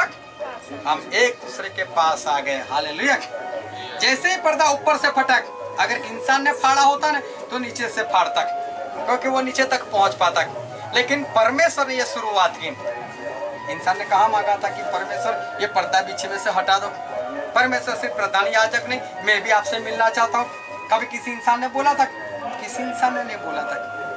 परमेश्वर ने चाहा कि इंसान मेरे से डायरेक्ट नहीं मिल पाता, प्रधान याजक के जरिए मिल पाता, चलो तो मैं ही ऊपर से पर्दा नीचे फाड़ देता हूँ। अगर इंसान ने फाड़ा होता तो नीचे से ऊपर फाड़ देता, लेकिन परमेश्वर ने फाड़ा है तो परमेश्वर ने ऊपर से नीचे फाड़ा है। ये भी कहाँ से शुरुआत हुई? परमेश्वर की ओर से। बहुत ध्यान समझना, हमको बचाने के लिए जितना भी प्रयत्न हुआ सिर्फ परमेश्वर ने किया, और परमेश्वर ने अपनी ओर से किया। कभी भी इंसान ने कभी भी अपनी ओर से कभी भी नहीं मांगा, लेकिन जितने भी प्रयत्न किए सारे परमेश्वर ने किए, और परमेश्वर ने ही ये सारा काम किया। और उसके बाद यीशु मसीह तो मर भी गए, यीशु मसीह तो स्वर्ग में चले भी गए, लेकिन यीशु मसीह जाते जाते अपने चेलों लोगों को पता कर गए। और बाइबल में ऐसा लिखा है, हम पढ़ते हैं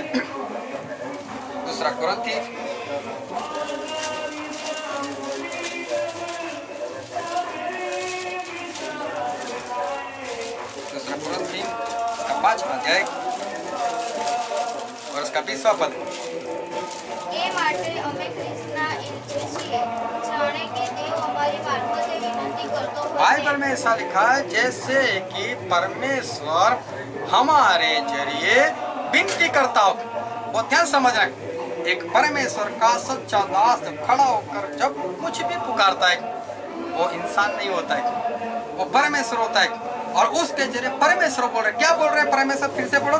એ માટે અમે ખ્રિસ્તના એલચી છીએ, જાણે કે તેઓ અમારી મારફતે વિનંતી કરતો હોય। बाइबल में लिखा है जैसे कि परमेश्वर हमारी ओर से हमारे अंदर रहकर आपसे विनती करता हो। कैसी? અમે ખ્રિસ્ત તરફથી તમારી હાજરી કરીએ છીએ કે તેમની સાથે સમાધાન કરો। बाइबल में लिखा है कि परमेश्वर के साथ समाधान कर लो। हालेलुया। परमेश्वर के साथ समाधान करो। इंसान ने बोला कि परमेश्वर हमारे साथ समाधान करो। कभी इंसान ने बोला परमेश्वर आप ये काम करो। परमेश्वर आज भी, परमेश्वर को जितना भी काम करना था परमेश्वर ने सब कुछ कर दिया और परमेश्वर ने अपनी ओर से ही काम किया। और फिर परमेश्वर अपने चेले लोगों को ठहराया और चेले लोगों से बात की। और बाइबल में लिखा है, हम पढ़ते हैं मत्ती 28 और उसका 19 पद।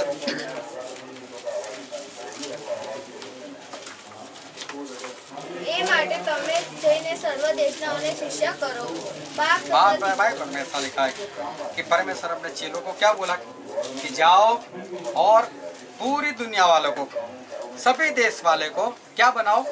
मेरा चेला बनाओ। हालेलुया।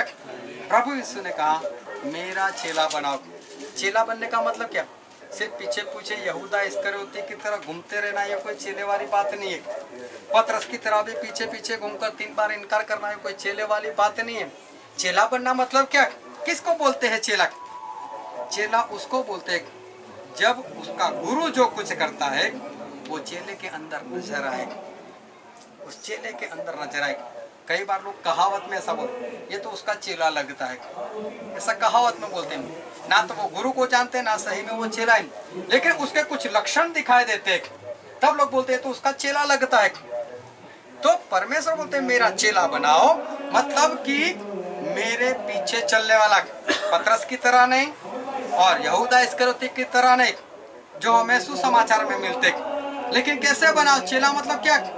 जैसा मैं करता हूँ वैसा ही करने वाला उसको बनाओ। हालेलुया। क्या यीशु मसीह जिस तरह से जीवन जिए, क्या हम ऐसा जीवन जी सकते? क्या यीशु मसीह ने इतना प्यार किया, क्या हम ऐसा प्यार कर सकते? क्या प्रभु यीशु ने इतने बड़े बड़े चमत्कार किए, क्या हम इंसान लोग कर सकते? क्या प्रभु यीशु ने इतने लोगों को क्षमा की, क्या हम इंसान लोग कर सकते? यीशु मसीह में इतनी नम्रता थी, क्या हमें इतनी नम्रता आ सकती है? क्या प्रभु यीशु में इतनी सहनशीलता थी, क्या हमें इतनी सहनशीलता आ सकती है? नहीं आ सकती। तो फिर यीशु मसीह ने बोला क्यों मेरा चेला बनाओ। हालेलुया। चेला मतलब हमको उनके जैसा बनना ही बनना है, उनके जैसा बनना ही बनना है। अगर प्रभु यीशु बोलते चेला बनाओ तो ऐसा वैसा चेला नहीं चाहिए उनको, यहूदा इस्करियोती जैसा चेला नहीं चाहिए उनको। चेला मतलब लोग बोल सके इसके अंदर मसीह है, ऐसा चेला उनको चाहिए।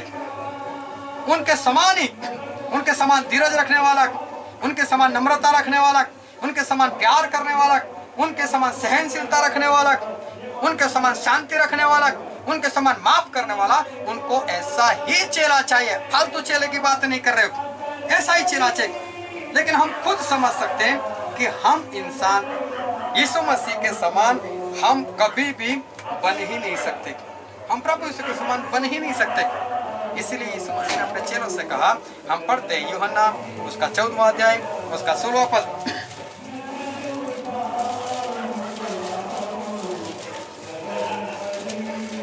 यूहन्ना 14 उसका 16वां पद। અને હું બાપને વિનંતી કરીશ ને તે તમને બીજો સંબોધક તમારી પાસે સદા રહેવા માટે આપશે। बाइबल में लिखा यीशु मसीह ने क्या बोला? मैं बाप से विनती करूंगा और वो दूसरा सहायक मतलब कि पवित्र आत्मा हमेशा के लिए दे देंगे। हालेलुया। यीशु मसीह ने जाने से पहले बोल दिया मैं बाप से विनती करूंगा, और क्या विनती करूंगा? दूसरा सहायक, आपको सहाय करने वाला मतलब कि पवित्र आत्मा हमेशा के लिए भेज दूंगा। फिर यीशु मसीह ने आगे चलकर ये भी बोला, हम पढ़ते हैं प्रेरितों के काम, प्रेरितों के काम उसका 1 अध्याय उसका 8वां पद। पर पवित्र आत्मा તમારા પર આવશે ત્યારે તમે સામર્થ્ય પામશો। बाइबल में लिखा है पर पवित्र आत्मा आप पर आएगा तब आप सामर्थ पाओगे।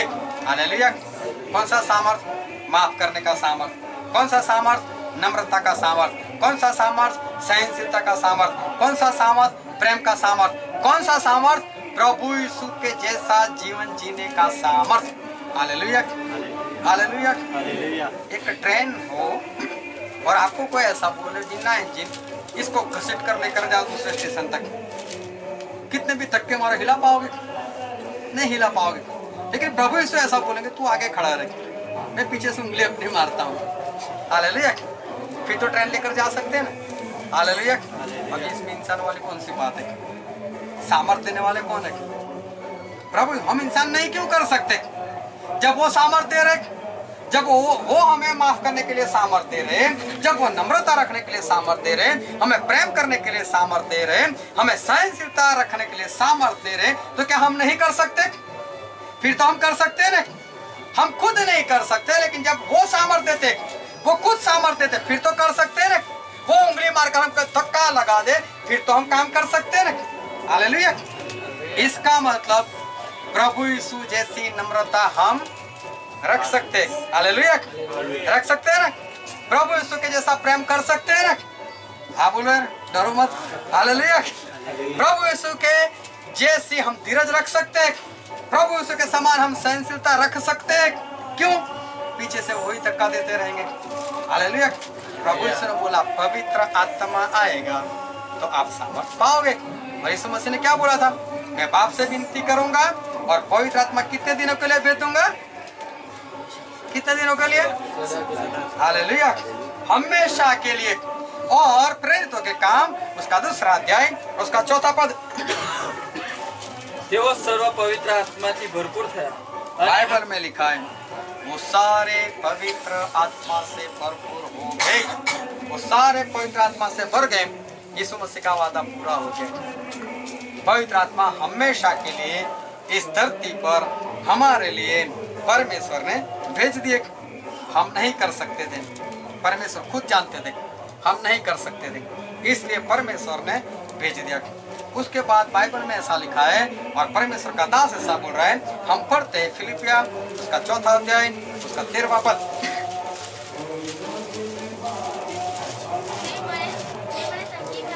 જે મને સામર્થ્ય આપે છે તેની સહાયથી હું બધું કરી શકું છું। बाइबल में लिखा है जो मुझे सामर्थ्य देता है उसकी सहायता से मैं क्या कर सकता हूँ? कुछ कर सकता हूँ। क्या लिखा है? सब कुछ कर सकता हूँ। हालेलुया। बाइबल में ऐसा लिखा है मैं सब कुछ कर सकता हूँ। सब कुछ का मतलब कौन सा चीज बाकी रह गई? तो क्या पौलुस को स्वर्गीय पदार्थों से बनाया हुआ था? क्या पौलुस बहुत अच्छा था इसलिए? क्या परमेश्वर ने कलीसिया को बहुत सत्ता इसलिए ज्यादा सामर्थ्य दे दिया? अरे वो भी तो हमारे समान इंसान था, वो भी तो हमारे समान पाप किया हुआ व्यक्ति था। अगर परमेश्वर उसको इतना सामर्थ्य दे सकते, उसके लिए पवित्र आत्मा को पढ़ा सकते और पौलुस ऐसा बोल सकते कि मैं पवित्र आत्मा की सहायता से सब कुछ कर सकता हूँ, तो क्या हम लोग नहीं कर सकते? जोर से बोलो, हम लोग कर सकते हैं। हालेलुया। हम कर सकते हैं, हम सब कुछ कर सकते हैं। अगर पवित्र आत्मा हमें सहायता देते हैं तो हम सब कुछ कर सकते हैं। परमेश्वर ने पवित्र आत्मा को हमेशा के लिए इस धरती के ऊपर दे दिया और आज हम पवित्र आत्मा की सहायता से हम क्या कर सकते हैं? सब कुछ कर सकते हैं। हालेलुया। अब मुझे सिर्फ एक बात बताओ, परमेश्वर की ओर से अब कौन सा काम बाकी रह गया? किसी इंसान ने बोला था कि हम नहीं चल पाएंगे, परमेश्वर में पवित्र आत्मा दो, हमें सामर्थ्य दो। परमेश्वर का कौन सा काम अधूरा रह गया? अभी परमेश्वर की ओर से सब कुछ खत्म हो गया है, कुछ बाकी परमेश्वर की ओर से? तो अब किसको करना है? हालेलुया। अब हमारी बारी है। अब सारे काम जो परमेश्वर के थे वो परमेश्वर ने वो सारे काम खत्म कर दिए। अब जो भी करना है हमें करना है। हालेलुया। जो भी करना है हमें करना है। बहुत ध्यान समझना। मैं जब नया मसीह में आया था, नया मसीह में आया था और मुझसे कुछ दिन हुए होंगे और हम लोग एक जगह पर उपवास के साथ प्रार्थना में थे।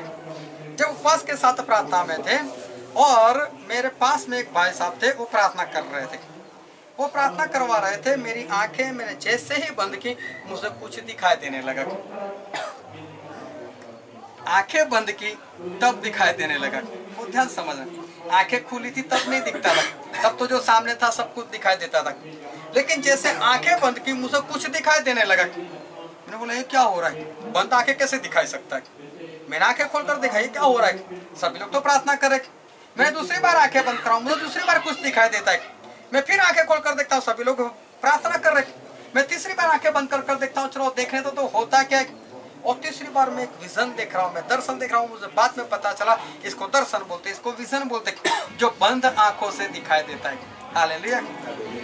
बंद आंखों से क्या दिखाई देगा? कुछ दिखाई देगा? बंद आंखों से चलो आप लोग विजन देखो, दिखाई सके। अगर मैं भी अभी देखना चाहूँ परमेश्वर में आंखें बंद करता हूँ, क्या मुझे विजन होगा? नहीं होगा। तो विजन दिखाने वाले है कौन? हालेलुया। परमेश्वर का काम खत्म हो गया, फिर भी अभी कर रहे काम, फिर भी अभी काम करे। उन्होंने मुझे उस दर्शन में बताया कि तुझे गांव में जाना है, तुझे शहर में जाना है और तुझे लोगों को पाप से छुड़ाने का काम करना है, उनको प्रचार करना है, बीमारों को चंगाई देनी है, भूतें निकालना है, छुटकारा देना है और तुझे परमेश्वर का राज प्रकट करना है। वो भी कहा मुझे शहर दिखाए, मुझे गांव दिखाए, किसी एक जगह नहीं दिखाई कि वहां पर खड़ा रहकर तू इतना करते रहना। परमेश्वर ने सब कुछ दिखाया। हालेलुया। क्या मैं अपने आप दिख सकता था? क्या मेरी आंखें बंद हो और मुझे कुछ दिख सकता है? नहीं। अगर ऐसा होता तो रात को मैं सो नहीं पाता, लेकिन रात को सो जाता हूँ, कुछ भी नहीं दिखाई देता। हालेलुया। लेकिन परमेश्वर ने एक दर्शन दिया। अभी मुझे क्या मालूम था वो दर्शन क्या है? हाँ, इतना पता चल गया परमेश्वर ये कहना चाहते हैं, गांव में जाना है, शहर में जाना है, बीमारों को बीमारी दूर करनी है, भूतों को भगाना, ये काम करना है, वो काम, वो तो सब पता चल गया। लेकिन परमेश्वर ने मुझे क्यों चुना है, ये तो मुझे कुछ भी नहीं मालूम था। परमेश्वर ने मुझे क्या बनाया वो मुझे नहीं मालूम था। और बाइबल में ऐसा लिखा है कि परमेश्वर ने कलीसिया में किसी को प्रेरित, किसी को भविष्यवक्ता, किसी को पास्टर, किसी को प्रचारक और किसी को उपदेशक बनाया है। हालेलुया।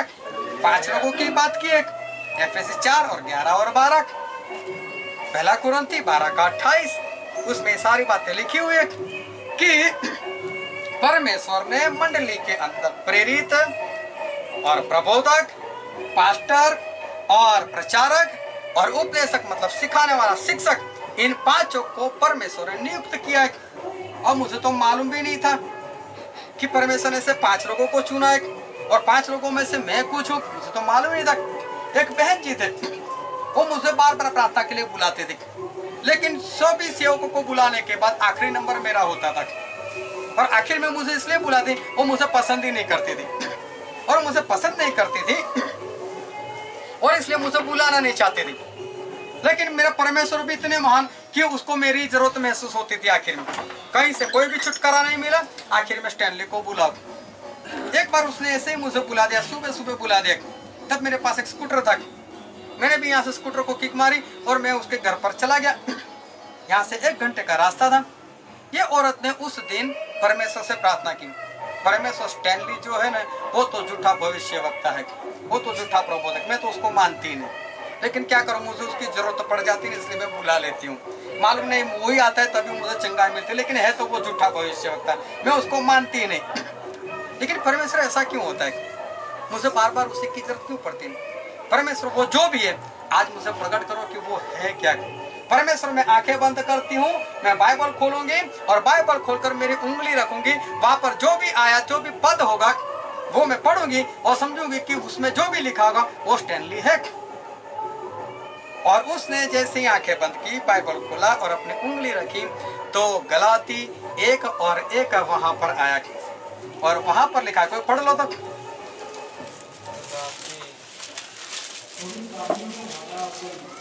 ગલાતીયમાંની મંડળીઓને જોગ લખવું પાવલ પ્રેત જે માણસોનો નહીં ને માણસની નહીં પણ ઈસુ ખ્રિસ્તી તથા દેવ બાપ જેણે તેને મૂળમાંથી ઉઠાડ્યો તેથી નિમાયેલો।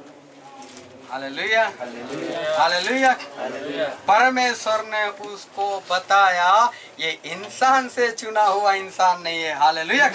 परमेश्वर ने उस औरत को बता दिया ये तो मेरा चुना हुआ, मेरा प्रेरित है।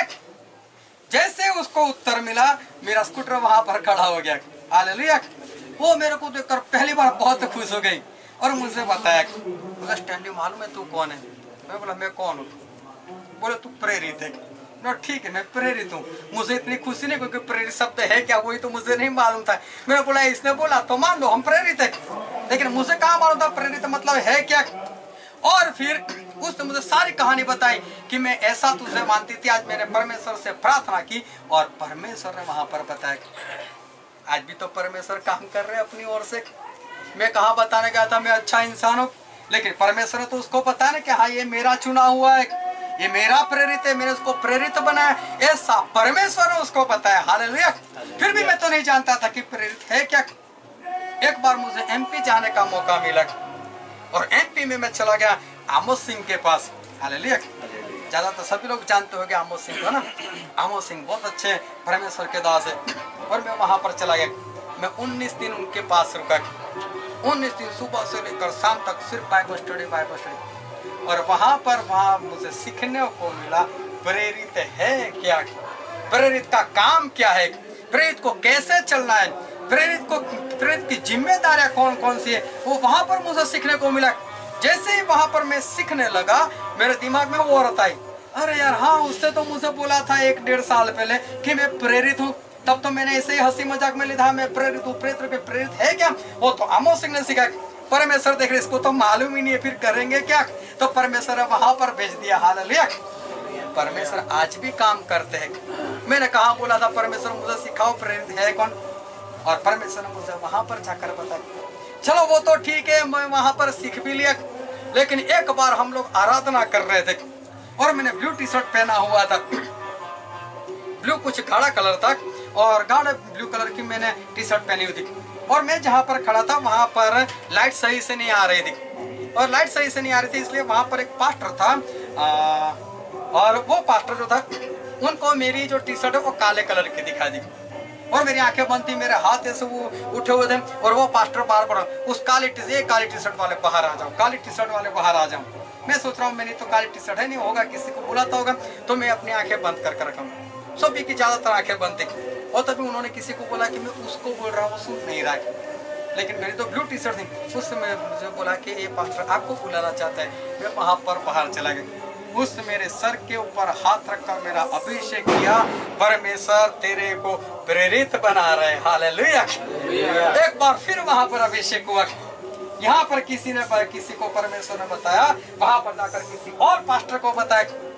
चलो वहां पर सीख लिया, कुछ दिन बीते, आखिर दिन सभी का अभिषेक होने वाला था। अभी आमोद सिंह को कहाँ मालूम था, आमोद सिंह आए। आमोद सिंह भी मेरे लिए वही बात कर रहे हैं, परमेश्वर ने तुझसे प्रेरित बनाया हुआ है। हालेलुया। वहां पर एक बार फिर अभिषेक हुआ। आज भी कौन काम कर रहे हैं? आज भी तो परमेश्वर काम कर रहे हैं। मैंने कहा परमेश्वर को बोला था कि परमेश्वर मुझे इस तरह से मुझे प्रेरित बना दो, मैंने तो मालूम ही नहीं था। लेकिन आमोद सिंह ने वहां पर अभिषेक किया और एक पास्टर थे, उन्होंने मेरा अभिषेक किया। मैं तो आंखें बंद कर बैठा था। मैंने कहा बोला था कि लोग थोड़े से पैसे और मेरा अभिषेक कर देना ना, प्रेरित बना देना ना मुझे। ऐसा नहीं हुआ। परमेश्वर ने चुना, परमेश्वर ने बनाया। मैं कहाँ चाहता था, मैंने कहा परमेश्वर को बोला था। आज भी काम कौन कर रहा है? आज भी हमारे परमेश्वर जो है वो परमेश्वर ऐसे काम करे। एक बार मैं किसी की मीटिंग में था और वहां पर भी पास्टर आए हुए थे। हालेलुया। और तभी भी आमोद सिंह ही थे और आमोद सिंह ने वहां से जोरों से बोला, है कोई इंसान जो मसीह लोग को छोड़कर और भी कौम में जाकर काम कर सके, जो हिंदुओं के बीच में जाकर काम कर सके, जो पराई कौमों में जाकर काम कर सके? है कोई ऐसा? और मुझे ऐसा हुआ कि कोई जाए ना जाए, मैं तो जाने के लिए तैयार। मैं तो खड़ा हो गया, मैं जाऊंगा, उसमें क्या है। और तब तो मैं जाता भी नहीं था कहीं पर, लेकिन मैंने बोल दिया मैं जाऊंगा। आमोद सिंह मेरे पास आए, मेरे सर के ऊपर हाथ रखकर प्रार्थना की, परमेश्वर इसका इस्तेमाल करो। आज बरसों बीत गए, पंजाब में जितने भी लोग मसीह बने, कोई भी तो मसीह घराने से नहीं आया। हालेलुया। कोई भी तो मसीह के घराने से नहीं आया। आज मसीह लोगों से ज्यादा परमेश्वर ने मुझे इस्तेमाल किया है, तो हिंदू, मुस्लिम और सिख लोगों में मुझे ज्यादा इस्तेमाल किया है। उन्हीं लोगों में मुझे इस्तेमाल किया है। आज जब मैं उनके बीच में जाता हूँ और उनको पूछता हूँ, भाई साहब आप कितने साल से आए मसीह में, कितने साल से मसीह में, और जब वो लोग बोलते जब आप आए थे ना 2 साल पहले, आप आए थे ना 3 साल पहले, और आपने ये बात बताई थी ना, और तब मेरे जीवन में ये परिवर्तन आया, मैं अंदर से इतना आनंदित हो जाता हूँ, मुझे ऐसा लगता है कि मैं उनके सामने उछल कूद करने लगूं क्या। मैं अपने आप को बहुत रोक कर रखता हूँ, लेकिन करता कौन है काम? हालेलुया। वो तो परमेश्वर करते, मैं कहाँ करता हूँ, वो तो परमेश्वर करते। सारा आदर मान महिमा सम्मान सिर्फ परमेश्वर को। आज दूसरे देश में या दूसरे शहर में या दूसरे राज्य में कोई मुझे ले जाता है तो कहाँ मैं खुद जाता हूँ, वो तो परमेश्वर लेकर जाते, वो तो परमेश्वर इस्तेमाल करते हैं और परमेश्वर मुझसे वहां कर लेकर जाते हैं। पंजाब में मेरी पहचान वाला था ही कौन, यूपी में मेरे पहचान वाला था ही कौन, लेकिन मैं यूपी जा चुका, मैं राजस्थान जा चुका, मैं मुंबई में जा चुका, वहां के लोग मुझसे नहीं पहचानते थे, लेकिन परमेश्वर ने उनको बोला इसको बुलाओ। क्यों? मैंने उसको बहुत पहले मैंने उसको दर्शन दिया था, जब उसको दर्शन क्या था वो भी नहीं मालूम था, और मैंने उसको बोला था कि शहर में जाना है, वो बेचारा कहाँ जाएगा, वो खुद कैसे जा पाएगा। बुलाओ उसको, और परमेश्वर दरवाजे खोलते हैं और परमेश्वर लेकर जाते हैं और परमेश्वर इस्तेमाल करते हैं। एक बार एक भाई साहब मुझसे ऐसे मिल गए, बोले आप फुल टाइम मिनिस्ट्री करते हो। मैंने बोला फुल टाइम का मतलब क्या है और आधे टाइम की क्या बात करो, फुल टाइम मतलब क्या है और पार्ट टाइम का मतलब क्या होता है। उन्होंने बहुत अच्छे से बताया मुझे फुल टाइम और पार्ट टाइम का मतलब। बोलते पार्ट टाइम वो सेवक है जो नौकरी धंधा नहीं करता है, घर में बैठा रहता है और दिन में मुश्किल से 1 या 2 घंटे काम करता है, लोगों को बताता रहता है परमेश्वर ने मेरी नौकरी छुड़ा दी, मेरा धंधा छुड़ा दिया, अब मैं फुल टाइम मिनिस्ट्री में हूँ। ये बोलने वाला ये पार्ट टाइम मिनिस्टर है। तो फुल टाइम कौन? फुल टाइम तो बोला देखने को ही नहीं मिलता। फुल टाइम मतलब 24 घंटे परमेश्वर के लिए तैयार, 24 घंटे परमेश्वर का काम करने के लिए तैयार। इतना काम बाकी है। हमारा भारत का नाम ही हिंदुस्तान है। कितने लोग आज पराई कौमों में है। अरे मसीह लोग भी कहाँ सुधर रहे हैं, उनके अंदर कौन सी मसीह वाली बात है? क्या हमारे पास काम नहीं है? कहाँ ढूंढने के लिए जाए हम लोग? अरे जहां देखो वहां अपने आसपास में देखो, हमारे पास काम ही काम है। हम बैठे रह ही नहीं सकते, हम बैठे रह ही नहीं सकते। मैंने बोला ठीक है, फिर फुल टाइम किसको बोलते? बोले जो नौकरी भी करता है और बाकी के समय में परमेश्वर का भी काम करते।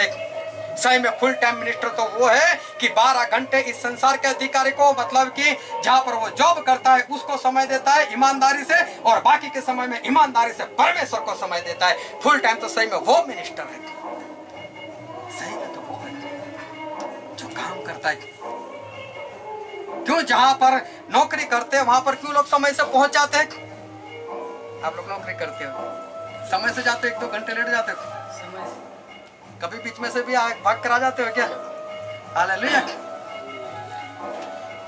डर लगता है अपने मालिक का, तनख्वाह नहीं मिलेगी, पैसा नहीं मिलेगा। एक भाई साहब ने आकर मुझसे बताया जब से मैं फुल टाइम मिनिस्टर बना हूं मेरा घर का गुजारा नहीं चलता। अरे इस संसार का अधिकारी, एक मामूली सी दुकान चलाने वाला, वो भी अपने पास एक लड़का रखता है, उसका घर का गुजारा चलता है। तो जो मेरे परमेश्वर का काम करे क्या उसका गुजारा नहीं चल सकता? जो मेरे परमेश्वर का काम करे क्या उसका गुजारा नहीं चल सकता? चलता है।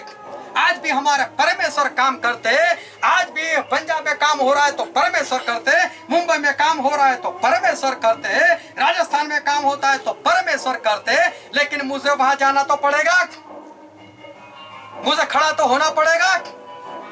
एक समय था जब मैं पंजाब के लिए जाता था, मुझे छोड़ने के लिए 15-15, 20-20 लोग आते थे। आज तो मुझे कोई पूछ भी नहीं रहा कितने बजे जा रहे हो। भाई साहब आप जा रहे हो तो पीछे कुछ काम है कि नहीं? कुछ करना है हमको? आपको छोड़ने के लिए कोई आ रहा है? इस बार मैं जा रहा था, अल्पेश भाई ने मुझसे बोल दिया मैं छोड़ने के लिए आऊंगा। मेरा भाई साहब आपकी नौकरी है? नहीं, बोलता मुझे 8 बजे जाना है। मेरे को कोई बात नहीं, मेरी 7 बजे की ट्रेन है।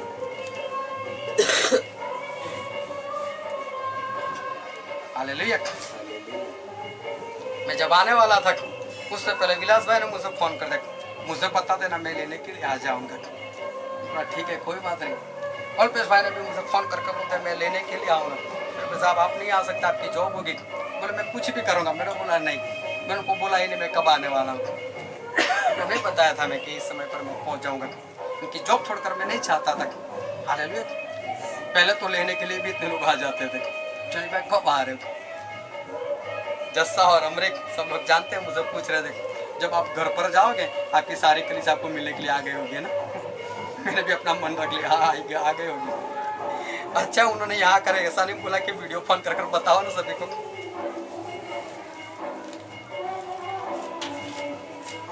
हमको जाकर खड़ा तो होना पड़ता है।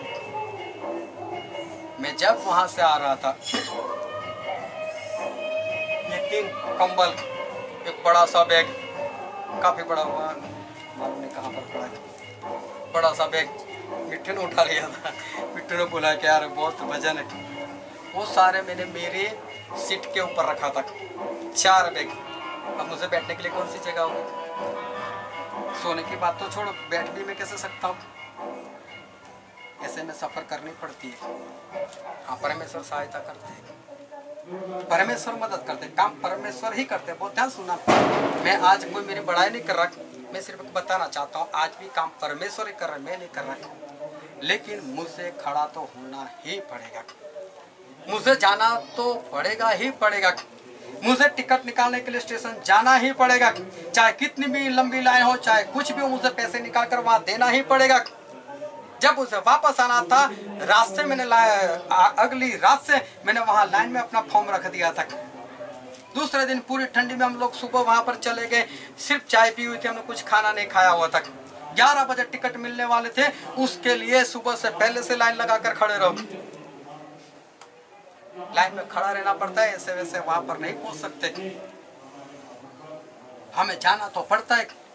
जिस कंपार्टमेंट में, जिस डिब्बे में मेरा नंबर था, उसके दोनों टॉयलेट जो थे, मालूम नहीं कभी भी ट्रेन के टॉयलेट कभी भर नहीं सकते, लेकिन इस बार ऐसा दोनों टॉयलेट भर चुके थे, उसका पानी पूरे डिब्बे में था।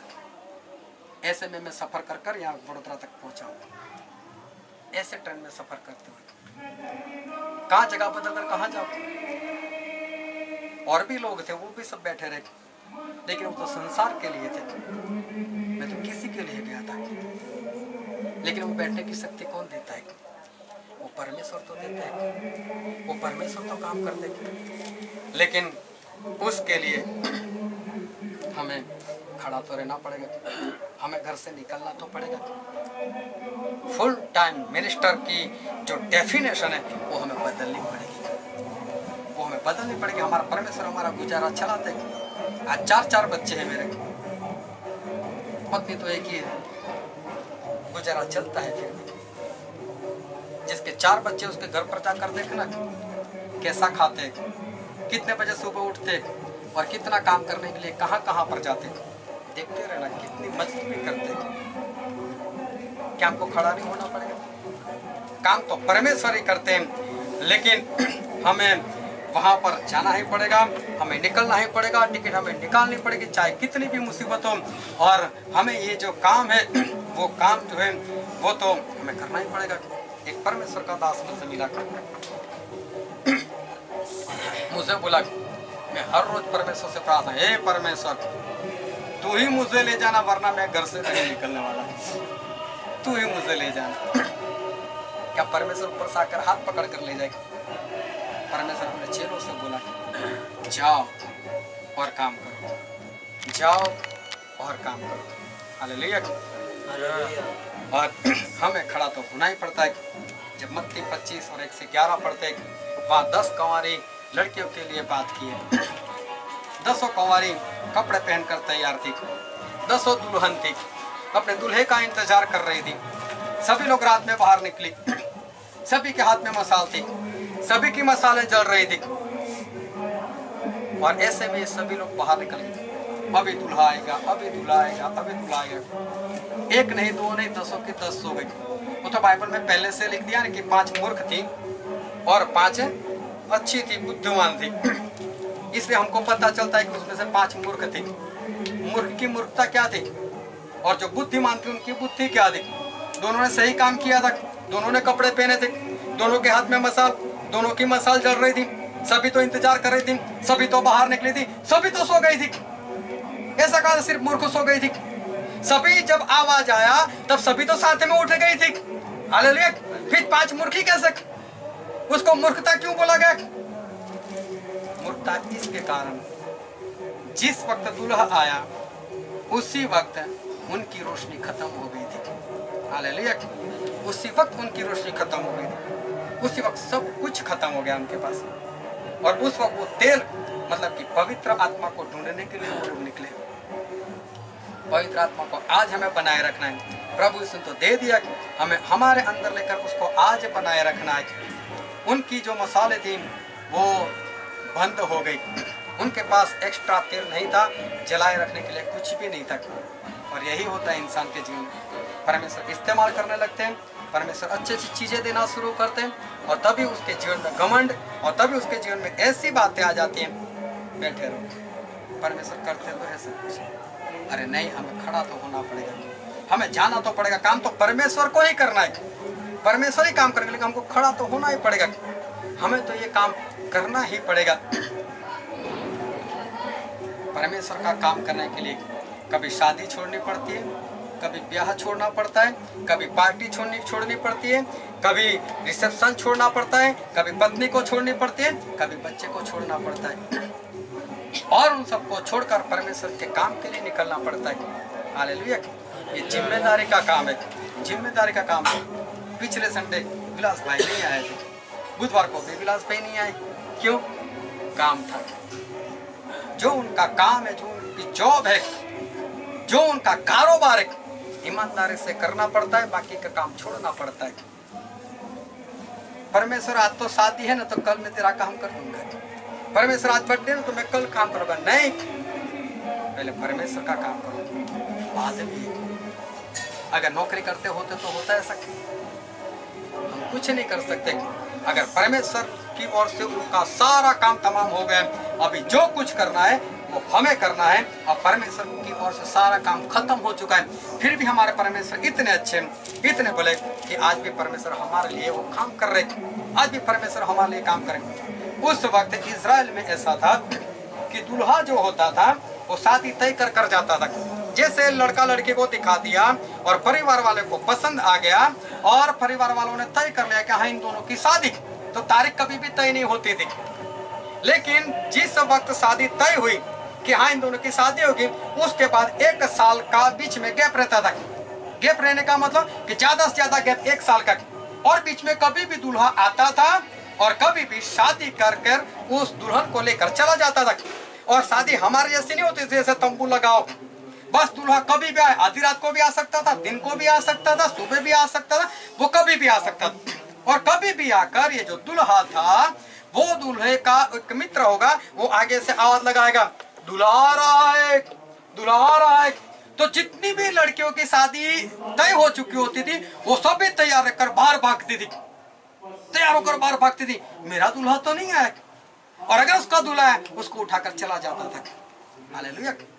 दुल्हन को 24 घंटे जब तक शादी नहीं होती 1 साल तक ज्यादा से ज्यादा उनको तैयार रहना ही पड़ता था।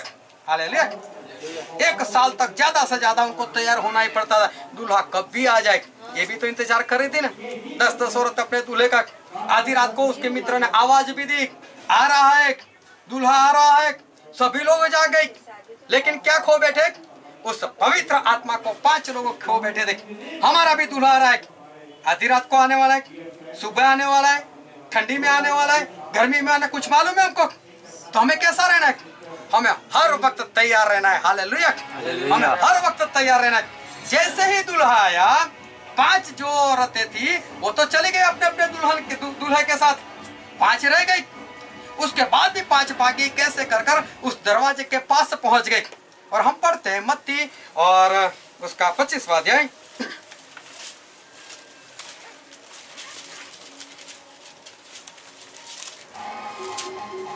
मत्ती 25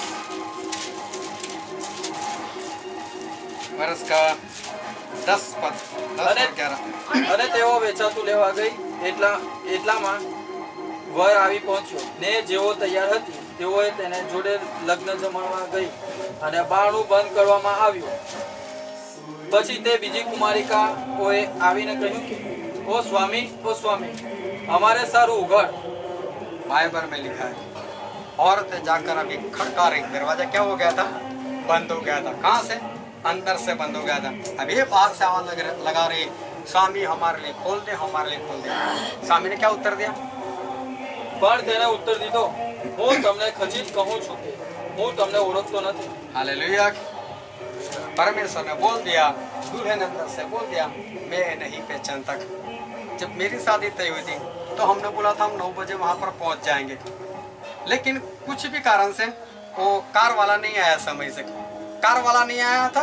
मेरे ससुराल से फोन आया, आ रहे हो कि नहीं भाई? 9 बज गए, 9 बजे पहुँचने वाले थे, हम तो तैयार है, ले जाओ जल्दी से. हालेलुया. दुल्हन को तैयार रहना पड़ता है, उसको तैयार रहना पड़ता है. हम मंडली, हम कलीसिया, हमें तैयार रहना पड़ता है, नहीं तो दरवाजा क्या हो जाएगा? बंद हो जाएगा. पर्दा किसने फाड़ा था? परमेश्वर ने फाड़ा था. रास्ता किसने खोला था? परमेश्वर ने खोला था. दरवाजा बंद कौन करेगा? वो भी परमेश्वर ही करेंगे. वो खोलता है तो कोई बंद नहीं कर सकता, वो बंद करते हैं तो किसी माइकल हॉल के अंदर ताकत नहीं है उसको खोल सके. हालेलुया. ना कोई उसको जो खुला हुआ उसको बंद कर सकता है और ना जो बंद हुआ है उसको कोई खोल सकता है. आज जो हमने वचन पढ़ा था प्रकाशित वाक्य उसका 3रा अध्याय उसका 7वां पद पढ़ो तो.